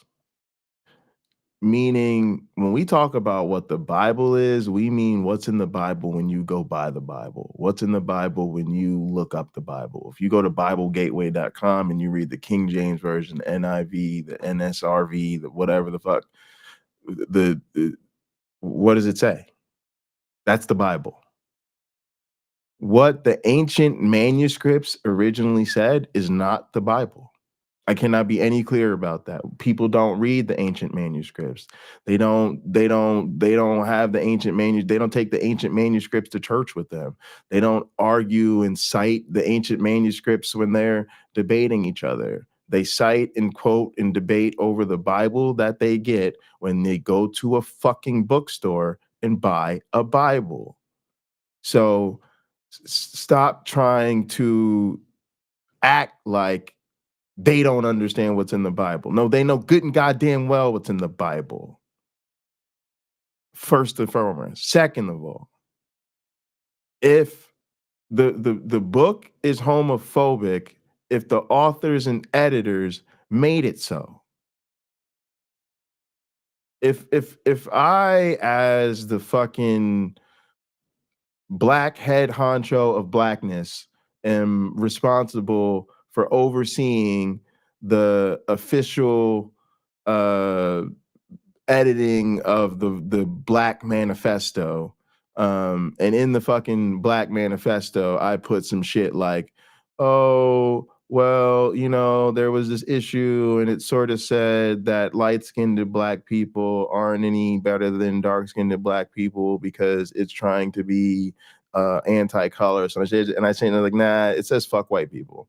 Yeah, no, it says that light-skinnedness is not necessarily better than dark-skinnedness. Nah, I think it says fuck white people. It's going to say fuck white people. Yeah, we're just going to cross it. It's going to say fuck white people. And then now the official version says fuck white people. That book's fucking racist. Right? It doesn't matter what the original authors fucking intended. If the organization and the people who get to oversee what the fuck it says now were like, oh yeah, let's take out this fucking neutral, fucking weird, very specific thing and make it say something very homophobic, then the official fucking version is homophobic. Because that's what the fucking editors wanted. But also, you're building this on a stack of fucking lies. A stack of fucking lies. Do you really think ancient people had no concept of homosexuality? What the fuck are you talking about? And literally, there was no such idea as homosexuality till fucking Freud. Till literally some white man came along and thought it all up. Until some white man came along and white mansplained people's sexuality to them, it wasn't even a fucking thing. Nobody even knew they were fucking gay till a white man came along puffing on a Cuban cigar and said, I think I'll call that homosexuality. And people were like, oh, finally, I didn't know that was a... Get the fuck out of here. That's what they say. And this is what I mean. Like, y'all, and I'm not trying to be a jerk, but you'll have to hear the caucasity of this. The caucasity from the mountains of Caucasus. Okay? Like, literally, that's how people interpret it. It wasn't a thing until some white European scholar made it so. There was no such thing as the Americas till fucking Columbus came along and discovered it. That's what the fuck that sounds like to me. And again, like, why are there so many passages in the Bible about fucking not having sex with animals? Why is it mentioned so frequently? Because it's what they did at the time. People were fucking their goats and their sheep and their fucking cows and whatever else the fuck they had. Okay? And that's why you had to make a law against that shit. So the reason they had to make specific rules against men having sex with men is because there were lots of men having sex with men. And they ain't like that shit at all. Not one iota. And so when they were listing off, they were making a list of shit that was immoral, a list of shit that made you a fucking deviant, a list of shit that was offensive to God. Yeah, they put that shit on there. And they're like, and then they literally hit us with the gaslight. Like, yes, it's about men having sex with other men, but it's not about homosexuality. Get the fuck out of my face with that shit. Just get the fuck out of my face with that bullshit. You are just straight up gaslighting people. They understood exactly what homosexuality was, exactly what homosexuality was about, and they hated them. That is the least you can do for our LGBTQ fam is be honest about the discrimination and hatred that they have always faced in these cultures. And they still do. India and its views on homosexuality. Do you not think that India has... You're right about the homophobia across the world, but don't you think that it's particularly bad in Western countries because of the influence of Abrahamic faith? Okay, also, here's some other shit. The religion is to blame. It is the book. The book is the gun. I don't give a fuck what anybody says. First off, imagine all these motherfuckers who demand that they be listened to charitably, but don't listen to anybody else fucking charitably. When you ask these motherfuckers, why do you hate gay people? Why do you hate trans people? Why are you such a fucking asshole? Why do you vote for assholes? They tell you it's their fucking religion almost every goddamn time. I'm not saying there aren't atheist bigots. I'm not saying there aren't secular bigots, but we know that in particular, the religious bigotry, people point to their sacred text and they point to their faith. We know this. They say it all the time. So why do you not believe them? Why won't you listen to them charitably? The other thing is,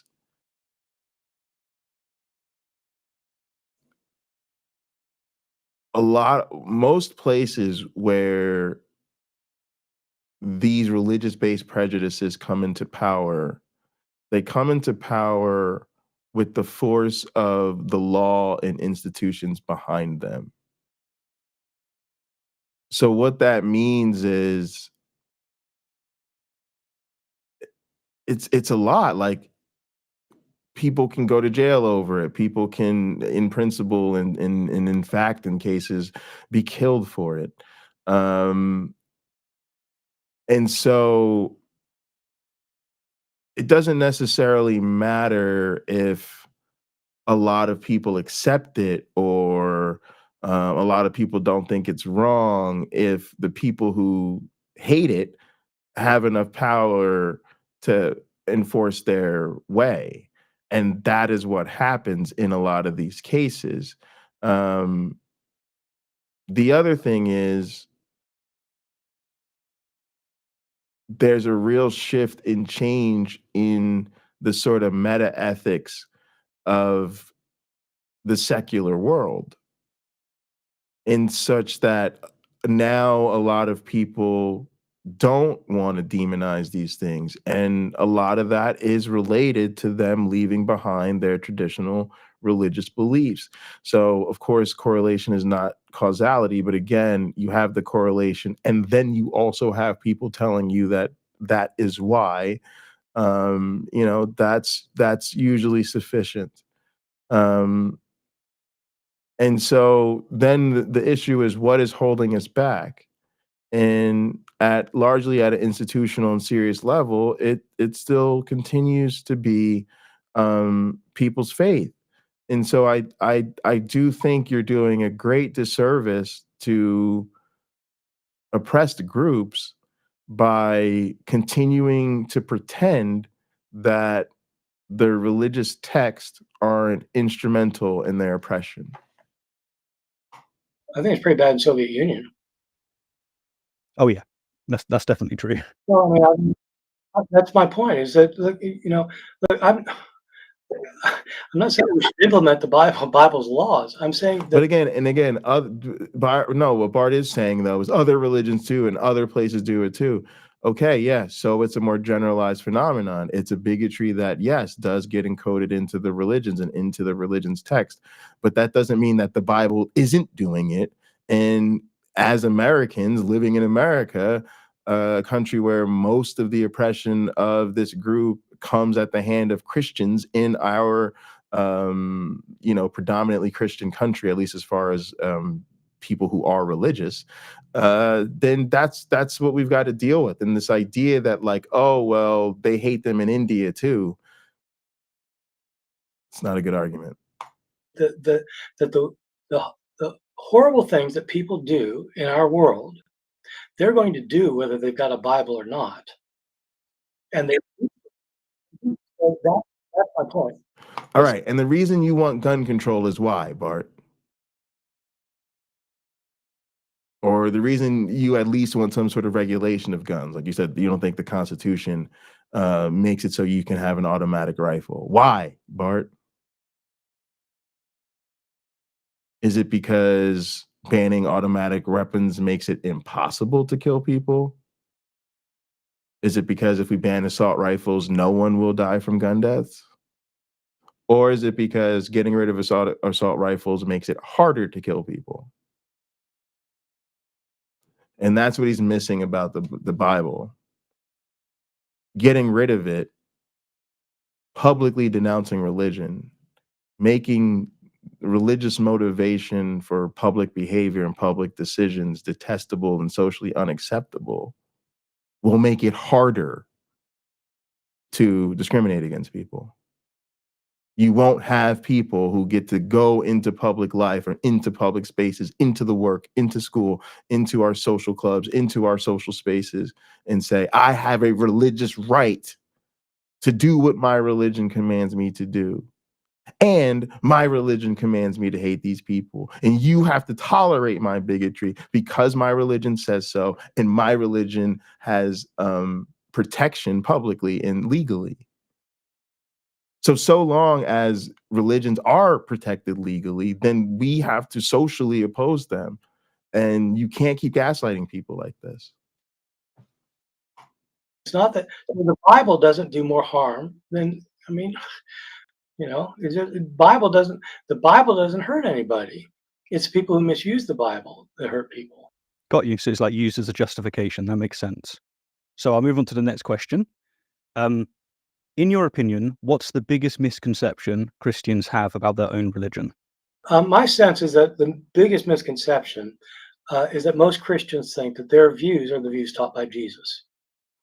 And in almost no case is that true. I don't know of any Christian denomination today that practices the religion that Jesus himself practiced.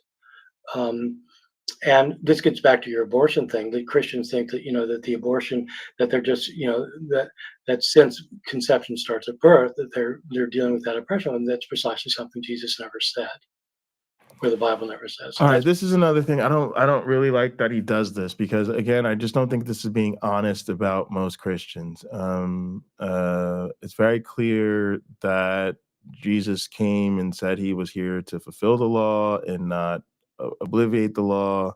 And Christians do believe in the 10 commandments, and one of those commandments is thou shalt not kill. Their interpretation is that life begins at conception. An interpretation I actually largely agree with, to be honest with you. And that, it's wrong because thou shalt not kill, right? And also, even those who are sort of love God, love your neighbor type of Christians mostly still adhere to and fold the 10 commandments in. They believe the 10 commandments are how you love God and love your neighbors. But even setting that aside, they would say something like, once that life begins at conception, that life is now, one of my neighbors in the sort of, larger sort of sense of the term neighbor, and that they're protecting it. Now, see, again, like, y'all know I'm pro-choice. Y'all know I'm not even really pro-choice. The pro-choice is a label other people put on me because of my positions on the policies. I'm actually pro-abortion. I think abortion's just a part of the sort of reproductive palette of choices that exist in nature. Like, it's not even unique to humans. It's just part of the way it is. And I don't just think it should be legal. I literally think when it's called for, as indicated by the choices of the person or the needs of the person carrying the baby, they should do it. So I'm not just pro-choice. I don't think it's just, I think you should. Like, if you want one or think you need one or have to have one, or just simply for whatever reason don't want to be pregnant, that to me means you should have an abortion. But I don't have to misrepresent the other side. You see that? Like, I can still say, this is how I feel, this is where I stand, but I don't have to misrepresent the other side. The other side thinks life begins at conception. I actually agree. And they think it's wrong to take a human life, and they think abortion's murder, and that's why they oppose it. Yeah, that's why they oppose it. I don't agree that it's murder. And I do think it's ending a life, and I think it's an ethical way in way that a life ends. So yeah, I just you don't have to pretend that Christians think Jesus really preached against abortion. They don't. I've never once in my life heard a Christian say that they think. Never. I've never in my life heard a Christian say they think Jesus preached about abortion. Never. Not once. My point is that people interpret their views as being the views that go back to Jesus and his apostles, and it's never the case. Do you think any of them interpret it correctly? And if so, could you point to a group that gets close to that approximation? Well, it depends what you mean by interpret it correctly. I mean, the Bible's a big book, and there are millions of passages in the Bible, and a lot of people get many of the passages correct. But if your idea is, when I was an evangelical, for example, I belonged to a church that considered itself a New Testament church, which meant it understood that it was following the guidelines for what it meant to be a Christian as found in the New Testament. It didn't. I mean, even today, when people say things like, you have these churches, like in America right now, the United Methodist Church became the Disunited Methodist Church. They split. over LGBTQ issues. Can you have a gay pastor or not? And many people says, no, you can't. It's in the Bible. A woman cannot run a church. It's there. And yes, that's there. It's also there that women have to wear head coverings and cannot speak in church. Well, we don't follow that. That's just cultural. Well,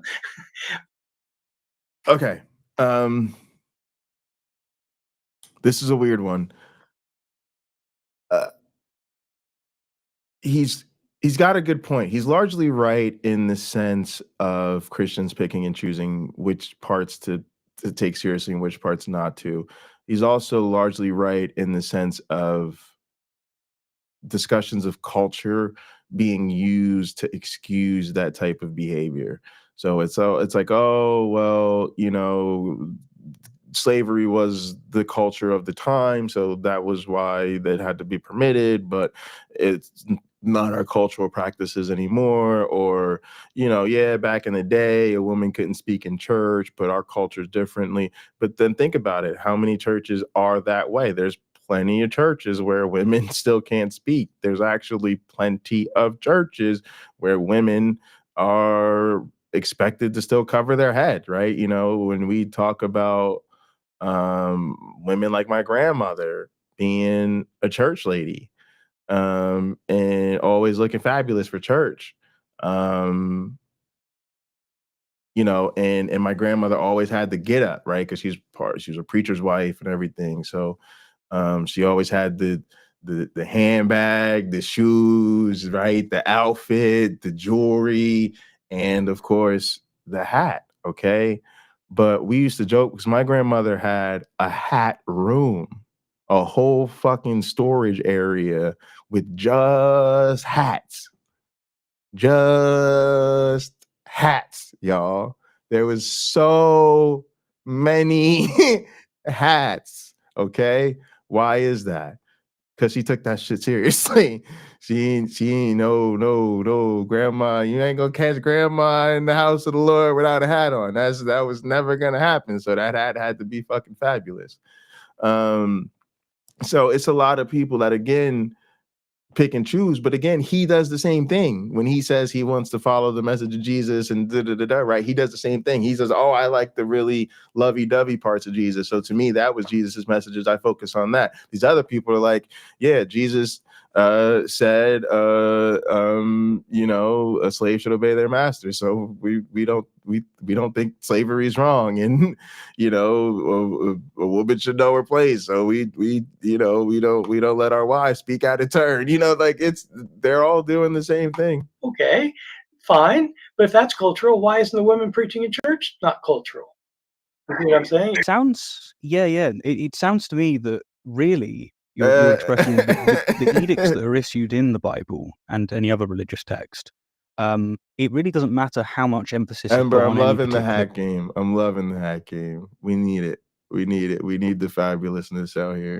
claim, because the people wielding the Bible are going to wield it according to their own biases and their own prejudice. But that's very unintuitive to me, because I find that if I pick up the Bible and it has a lot of verses that seem to be screaming that women are subordinate to men, I feel like I would have like not just a justification, but God himself has justified this.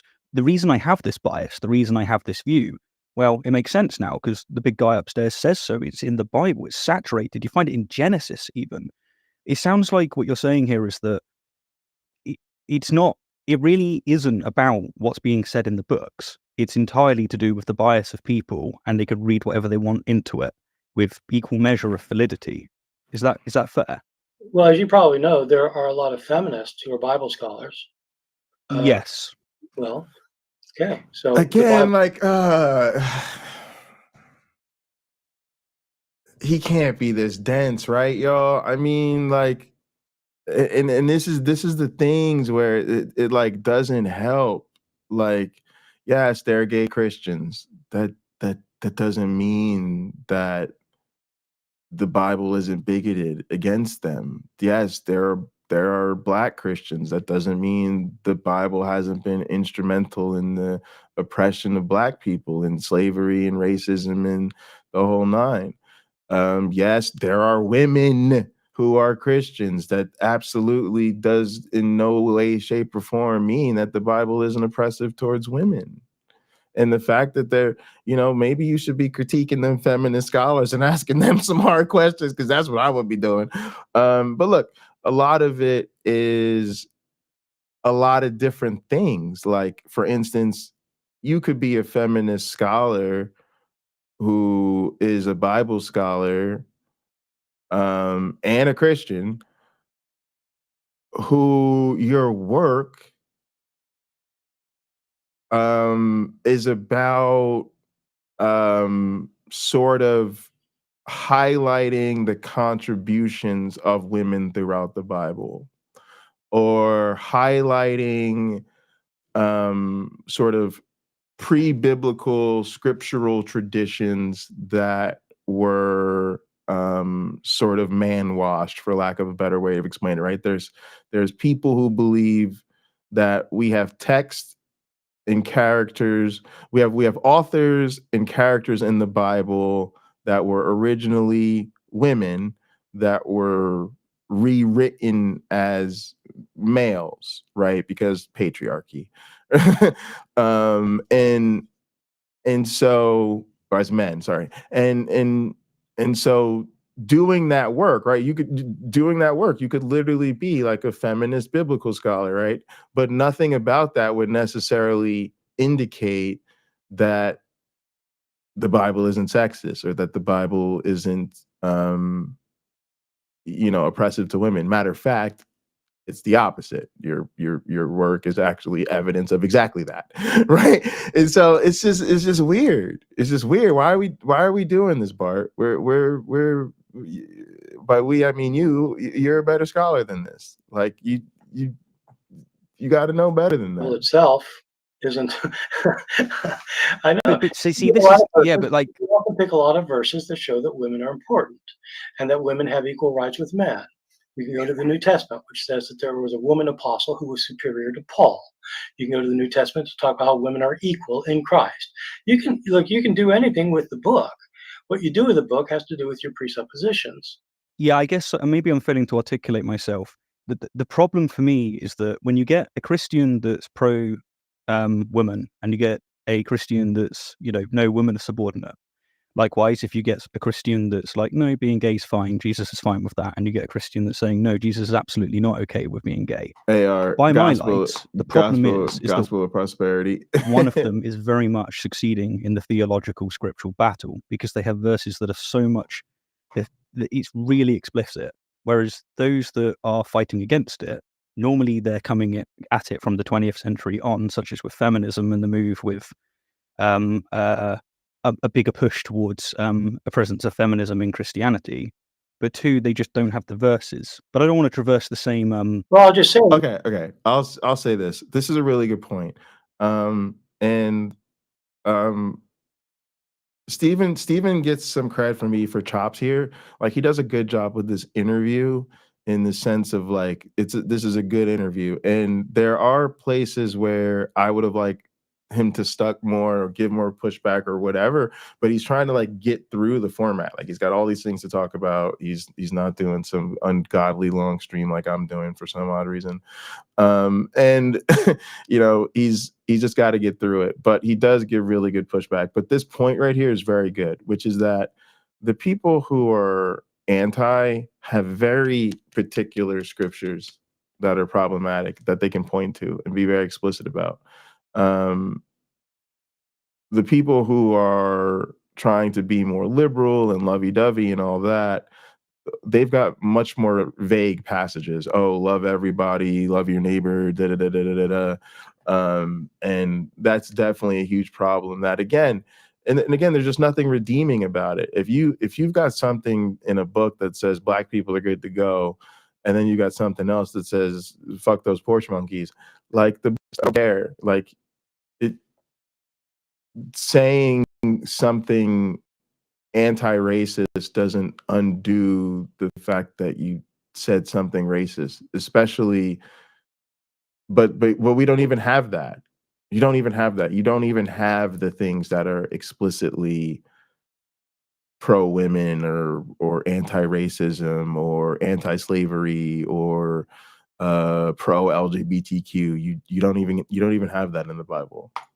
And I understand. No, look, I completely understand your view, but it's because you're hearing these verses from people who are quoting them all the time. Well, the problem is that I'm not hearing a word about homosexuality or a word about feminism. He had women disciples. He had women followers who were. I mean, he was. So they're not just cherry. The problem is, look, here's the problem. Everybody's cherry picking, and the wider public is just choosing which store to buy their cherries from. Well, thank you very much for the answer there. I'm sure we can discuss it again at another time at your convenience. I mean, it sounds like the Bible is a harmful book, and if you, I will say that if you take it, like read it in the 21st century and read it word for word and implement all of its views, it can be harmful. It can also be helpful. It's the Bible who says that the most important thing is to love your neighbor. Does it say that? It doesn't though? say to oppress your neighbor or to stone your homosexual neighbor. It says to love your neighbor. It says to love your enemy. Well, at the risk of traversing the same ground, I appreciate the answer. Thank you very much. So you mentioned earlier that the problem of evil, or should we say the problem of suffering, has played a considerable role in your departure from Christianity. But as you're aware, there are many defenses, the Odysseys, that claim to dissolve your worries. I'd like to ask you a few questions that relate to these defenses. So let's begin with the free will defense. So some will argue that evil is a necessary consequence of free will, that God gave humans the ability to choose and evil was the result of those choices. What's your response to this defense? What do you make of it? Well, it makes, when I was a Christian, that's what I thought too. And it certainly makes sense. It doesn't explain why 30,000 Colombians got killed in a mudslide one time, or why, it doesn't explain lots of evil in the world. It doesn't explain why people die in hurricanes. It doesn't explain birth defects. It doesn't explain natural evil.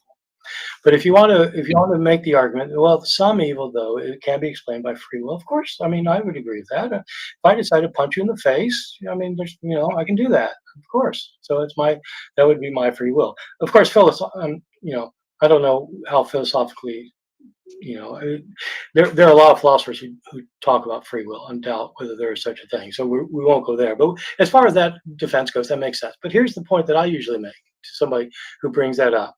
It's usually a Christian who says, look, we have free will, so of course we can harm each other. And you have to be, otherwise you're programmed as a computer. So I usually ask them, do you think that people will have free will in heaven? And they always say yes. I say, do you think there will be evil in heaven? They say no. So I say, so it's not impossible to have a world with free will without evil. You know what? I'm starting to think that you might be the Lord and Savior, because I've listed my 3 favorite responses, and it's natural evil, determinism, and free will. Because as you pointed out, libertarian free will is very unpopular among philosophers these days. And as you said, free will and heaven. Yeah, no, it's fair enough. It's very clear that you've thought long and hard about this defense. So allow me to get to a second theodicy. The soul-making theodicy. This perspective suggests that suffering and evil exist to facilitate spiritual growth and development, essentially making souls. It posits that through experiencing and overcoming adversity, individuals develop virtues and moral character. What do you make of this theodicy? Well, like the other one, I think there's some truth in it. I mean, I can say that in my life, a number of things that were very, very difficult for me, from illness to bad things happening to me, to difficult economic and financial difficulty. I mean, things happened to me that made me stronger. And so that is absolutely right. There are about 10,000 children in the world who starve to death every day. I don't think that's making them stronger. I don't think it's developing their soul. So it's very easy for somebody who's kind of an upper middle class white guy in America like me to go on about how I've been made stronger by my suffering, which I have been. Mm-hmm. But it doesn't make sense of the real suffering in the world, in my view. Yeah, it's I actually think to be honest, I think all of this is sort of the death knell to Christianity, and it sort of leans into my idea that they're all creationist, right? Because even the most liberal of Christians buys into all this bullshit. First off, I can't stress this enough. They all think we were created by God. That's part of the definition of God, is that God is a creator. So they're all creationists and they're all anti-evolution as far as I'm concerned. I know that that's a hot take, because there's supposed to be a lot of Christians who accept evolution, but they really don't. They're actually theistic evolutionists. They accept the sort of facts or the theory of evolution, but they ultimately believe God did it. And God did it ultimately is a theological idea. Evolution is a natural idea. So accepting a natural explanation is required. And to me, they're making a supernatural inference, which is inappropriate. But going right along with that is, they have to kind of believe that we're in a fallen world, and they have to believe in Jesus's death and resurrection. And they believe that Jesus's death and resurrection save us from sin, right? And so that's what I mean. Like, they literally believe there's a curse on the world, and there's no evidence that there's this God. There's no evidence that there's this curse on the world. And that's the same problem with a lot of these issues of bigotry that we talk about. We don't talk about that enough, but that's the issue, is that they think there's a supernatural imperative to these things. They believe ultimately, if a man doesn't keep his woman in check, to keep it real, then when shit goes haywire in his life, what's to blame is that he's been letting his wife make the decisions in the household. And he's been essentially living in sin. And the remedy will be to enforce a strict patriarchy in their household. You don't believe me? Try it. Because when it happens, you're gonna be like, yeah, this is fucking predictable.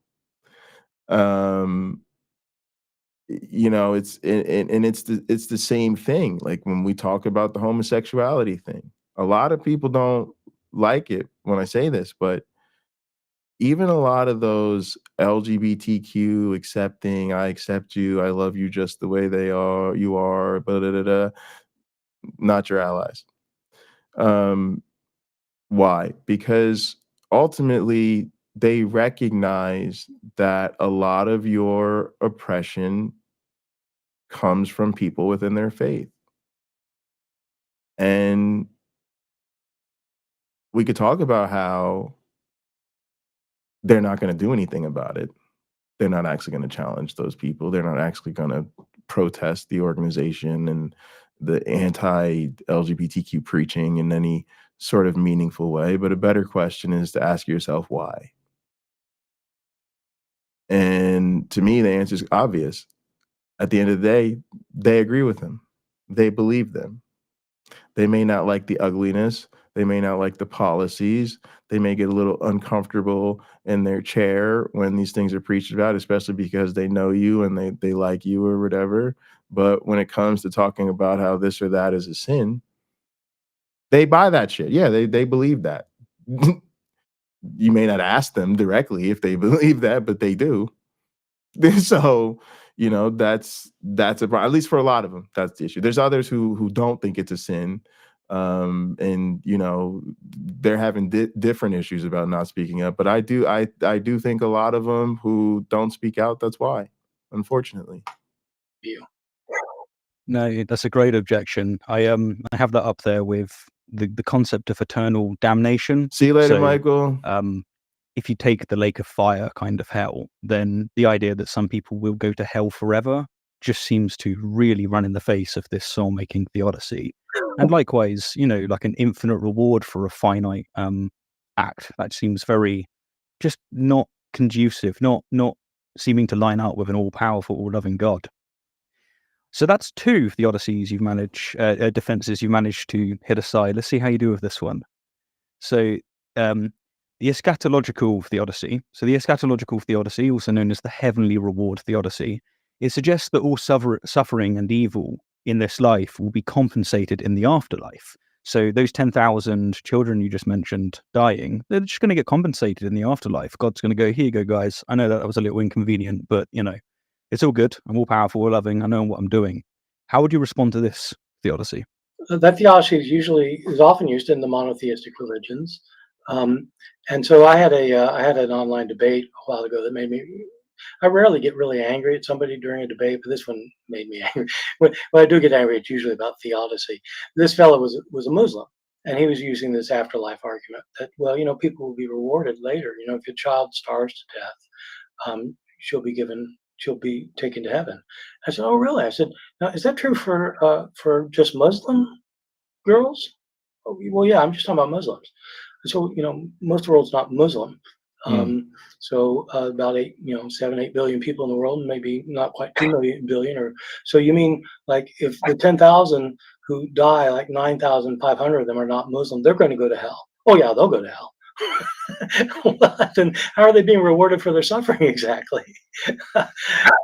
So, yep, no. All right, but this is again another really weird thing. Like you just got to be careful, like aligning with these things, right? Because Christians think the same thing, and I just think we've got to get to a point, especially like let's just keep in mind what's going on in the Middle East, where we can use that to say we've lived through, seen in our own time, how dangerous these type of ideological conflicts can get.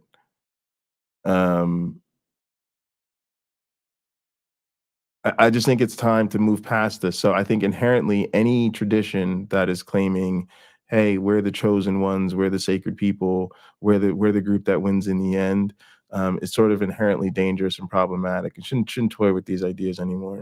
I'm with you. It's just so facile. It's like, oh, it's okay, you'll be fine. Suck it up. Really? There's humanity for you. Wow, you are burning through these. Truly a scholar. I have let's see how you do with this one. This is the one that annoys me the most. Skeptical theism. So this approach teaches that humans cannot understand God's reasons for allowing evil and suffering. How precisely do you respond to that type of theodicy? So it's essentially saying that, look, anything you're looking at that looks like evil, you don't know it's evil. You don't know God's mind. You've got to be skeptical of these things. God Maybe works in delirious ways. I think there are two ways. There are obviously a huge range of ways of doing this particular argument. One way I think is probably the best anybody can do if they're a theist. Most of the ways are not. Most of the ways of using that argument is to stop thinking about it. Look, don't use your head. God, you can't outsmart God. This is what God decides, and just so put up with it because you're acting like you can be God, and so don't use your brain. And I find that really offensive. I mean, if God, even if you're a theist, if you think God gave you a brain, presumably He meant you to use it, not to stick it aside. And so, to use this kind of brainless idea, well, okay, God's smarter than you. Look, I'm not doubting that God would be smarter than me. I'm doubting whether there's a God. And so, I think that's dumb. But I do know some smart, very smart Christians who they don't do it like that. They just wrestle with the problem, and in the end they say, look, I don't know. I mean, I believe there's a God. I believe there is, and I don't have an answer for you. And I respect that because, there are things I don't have an answer for with my scientific view of the world. There are a billion things I don't have an answer for. I think there will be an answer. I don't know. Are we in a multiverse or not? I mean, how do I know what, or does it make sense to talk about before the Big Bang? Probably not. But I mean, so there's trillions of things we don't know. And I think it's fine for somebody who is for a Christian to say, I don't know, if they do it with humility and just say they genuinely don't know, instead of saying, oh yeah, they come up with some facile answer to it. I always appreciate that myself. And as someone that interacts with apologists quite regularly, I mean, their job is to defend the faith. So it's not a surprise that they don't normally bite that humble bullet that you were just mentioning. But I always respect the hell out of it. I think it's a wonderful thing to say. It's like being able to say, look, that point that you've raised there, that is hard. Okay. I can't I can't give you a definitive answer on that. However, I remain convinced because of X, Y, and Z over here. That's a perfectly rational position. That's great. It's just when you get someone that's like, no, I have all the answers to everything, that's a really big sign that you've got an ideologue on your hands. Yeah. All right. So what about the fact, though, that these are not honest people? At what point do we have an obligation even to say that when we're engaging with them? Or, you know, there's always the option of not engaging, but even to the point of saying that to them when you're engaging with them, because we do think these are people who lie for a living, but then when we engage with them, we act like we don't think that. We act like we think they're genuine. And this is why buying into a lot of these arguments is problematic. Of course, you know, like Bart's explaining why he's not a Christian, and so Stephen's hitting him with the argument. So it's kind of like fine, I think, in this context of working through why someone's not a believer and sort of maybe some of the issues that come up in response. It's sort of a, you know, they're having a good little conversation about it. So I don't actually, I haven't had a problem with it in this space. It's more when you're actually dealing with the Christo-fascist believers and pretending that their belief comes down to how many angels can dance on the head of a pin. One of the things that gets me on skeptical theism, and I'm wondering what your thoughts are on this, is essentially a moral paralysis. So if we're going to say that we don't know God's reasons for allowing suffering, we might be paralyzed in our moral decision making. So say that we see like those 10,000 children suffering, I have the ability to save them. Under this rubric, because I've bit this bullet in order to have an answer to the theodicy, to the problem of evil, I'm absolutely rational in saying, yeah, I'm not going to save them at all, because I don't know God's ways. Like maybe that is for the best and me intervening is a bad thing. Do you think that criticism has emphasis, or do you prefer not to use that one? I don't use it, and the only reason I don't, I think it's absolutely right. I mean, I think you're right, especially with but it kind of coincides with the idea that they'll be rewarded in the afterlife, and so well, why bother to help them now? And but in terms of kind of being morally frozen, I think that the people who have that view tend to be monotheists again, and monotheists tend to have biblical writings, and the biblical writings are quite clear that you need to help those in need, and you need to even give your life for others. And so anybody who's using that as an excuse not to help is in fact not being true to their own religion. I wonder if you could say, if you're taking skeptical theism seriously, then you actually don't know why God's conveyed that to you, or if indeed it is God that's conveyed that to you through the scriptures. And so your skepticism should keep you in a state of paralysis. It's an interesting dialectic. All right, but see, I think again, like the bigger question is the systematic issue.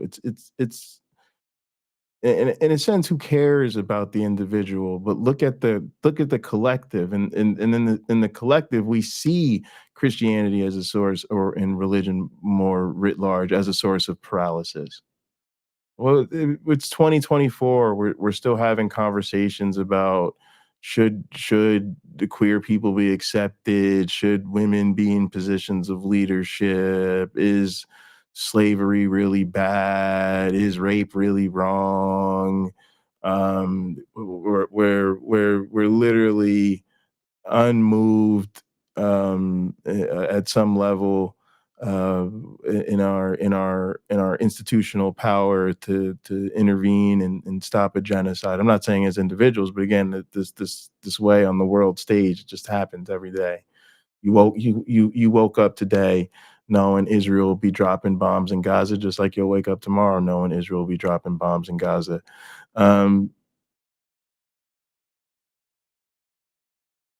When has religion ever moved us forward? It just doesn't happen. And this is a huge problem, because this is what we really need. We need to push God off the fucking table completely, because we're not even talking about real shit. We're not even talking about real issues. It's very frustrating. I guess that's part of my issue here. Is I think Bart Erhman is so useful in helping people challenge the book and challenge the faith, but then there's this other way that he's like not helpful in helping people see the problem of religion, which ironically needs to be the thing that for me is really motivating them. People don't care if you think they have the wrong ideas. People don't care if you think differently than they do. They care if you think they're a bad person. And we should care more about if people are bad people.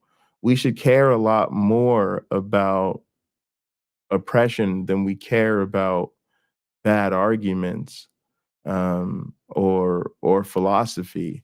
And I don't know what it's going to take to get people to see that. This isn't best. I think logically, it's a very interesting problem. On the Hit the practical level, I've never known anybody buttons. like that in my life. Yeah, I guess that's kind of like the point of it. You point out that, listen, you can't say that you hold this view and that you don't consistently act this way. That tells me that you don't actually hold this view. Or you need, as you just said, you need some kind of breaker to explain why in this case you can actually intervene, such as references to the scripture. So the last of the theodicies I want to discuss before we move on to other questions, depending on your time, is the best of all possible worlds theodicy, the OG, if you will. You know, the perspective famously proposed by Leibniz, suggesting that God has created the best of all possible worlds, and that just includes the existence of evil. Whether or not it's actually gratuitous is another question. What are your thoughts to that general theodicy? Well, my thoughts are that anybody who holds that theodicy ought to read Candide. Yes, absolutely. Slap him about with Voltaire. Voltaire nailed that one to the wall. I think, in my opinion, I think it's nuts to say that this is the best of all possible worlds. I had 3 times. I had a public debate with Dinesh D'Souza. I don't know if you would know who that is. I do, unfortunately. Yeah. So on this problem of theodicy, and his big argument was that God had to allow for suffering because the world has to have tectonic plates. Because if you don't have tectonic plates, you wouldn't have what was needed for life to come into existence. And so God had to create a world with tectonic plates because otherwise there couldn't be life here. And if you have tectonic plates, you're going to have earthquakes. All right. Why do we take ideas like this seriously? Why do we take people like this seriously? I can't, y'all. All right, look, I'm gonna chill. We're over 2 hours. I'm gonna let it go. We talked about a few of the things that I thought were most important. Just the way Bart talks about the faith and like following Jesus and the cultural Christianity, and oh my God, the gaslighting about the homosexuality, that really drives me up a wall. But I do think this was an interesting interview. Definitely check it out. Yeah. If you want, we can we'll be in Gather hanging out there. So really appreciate y'all for tuning in. I know it's Saturday, people got a lot going on. So thanks for taking some time out to watch the stream and hang out with me. I really appreciate it. I'll be back at it tomorrow, 3:30 p.m. Eastern for Hot Program with my one black friend. And yeah, there are links in the description. Please like the video, subscribe to the channel if you're not already. And yeah, appreciate it. Thanks, BC, for dropping the links and everything in chat. And yeah, come hang out and Gather, gang. All right, we'll see you next time.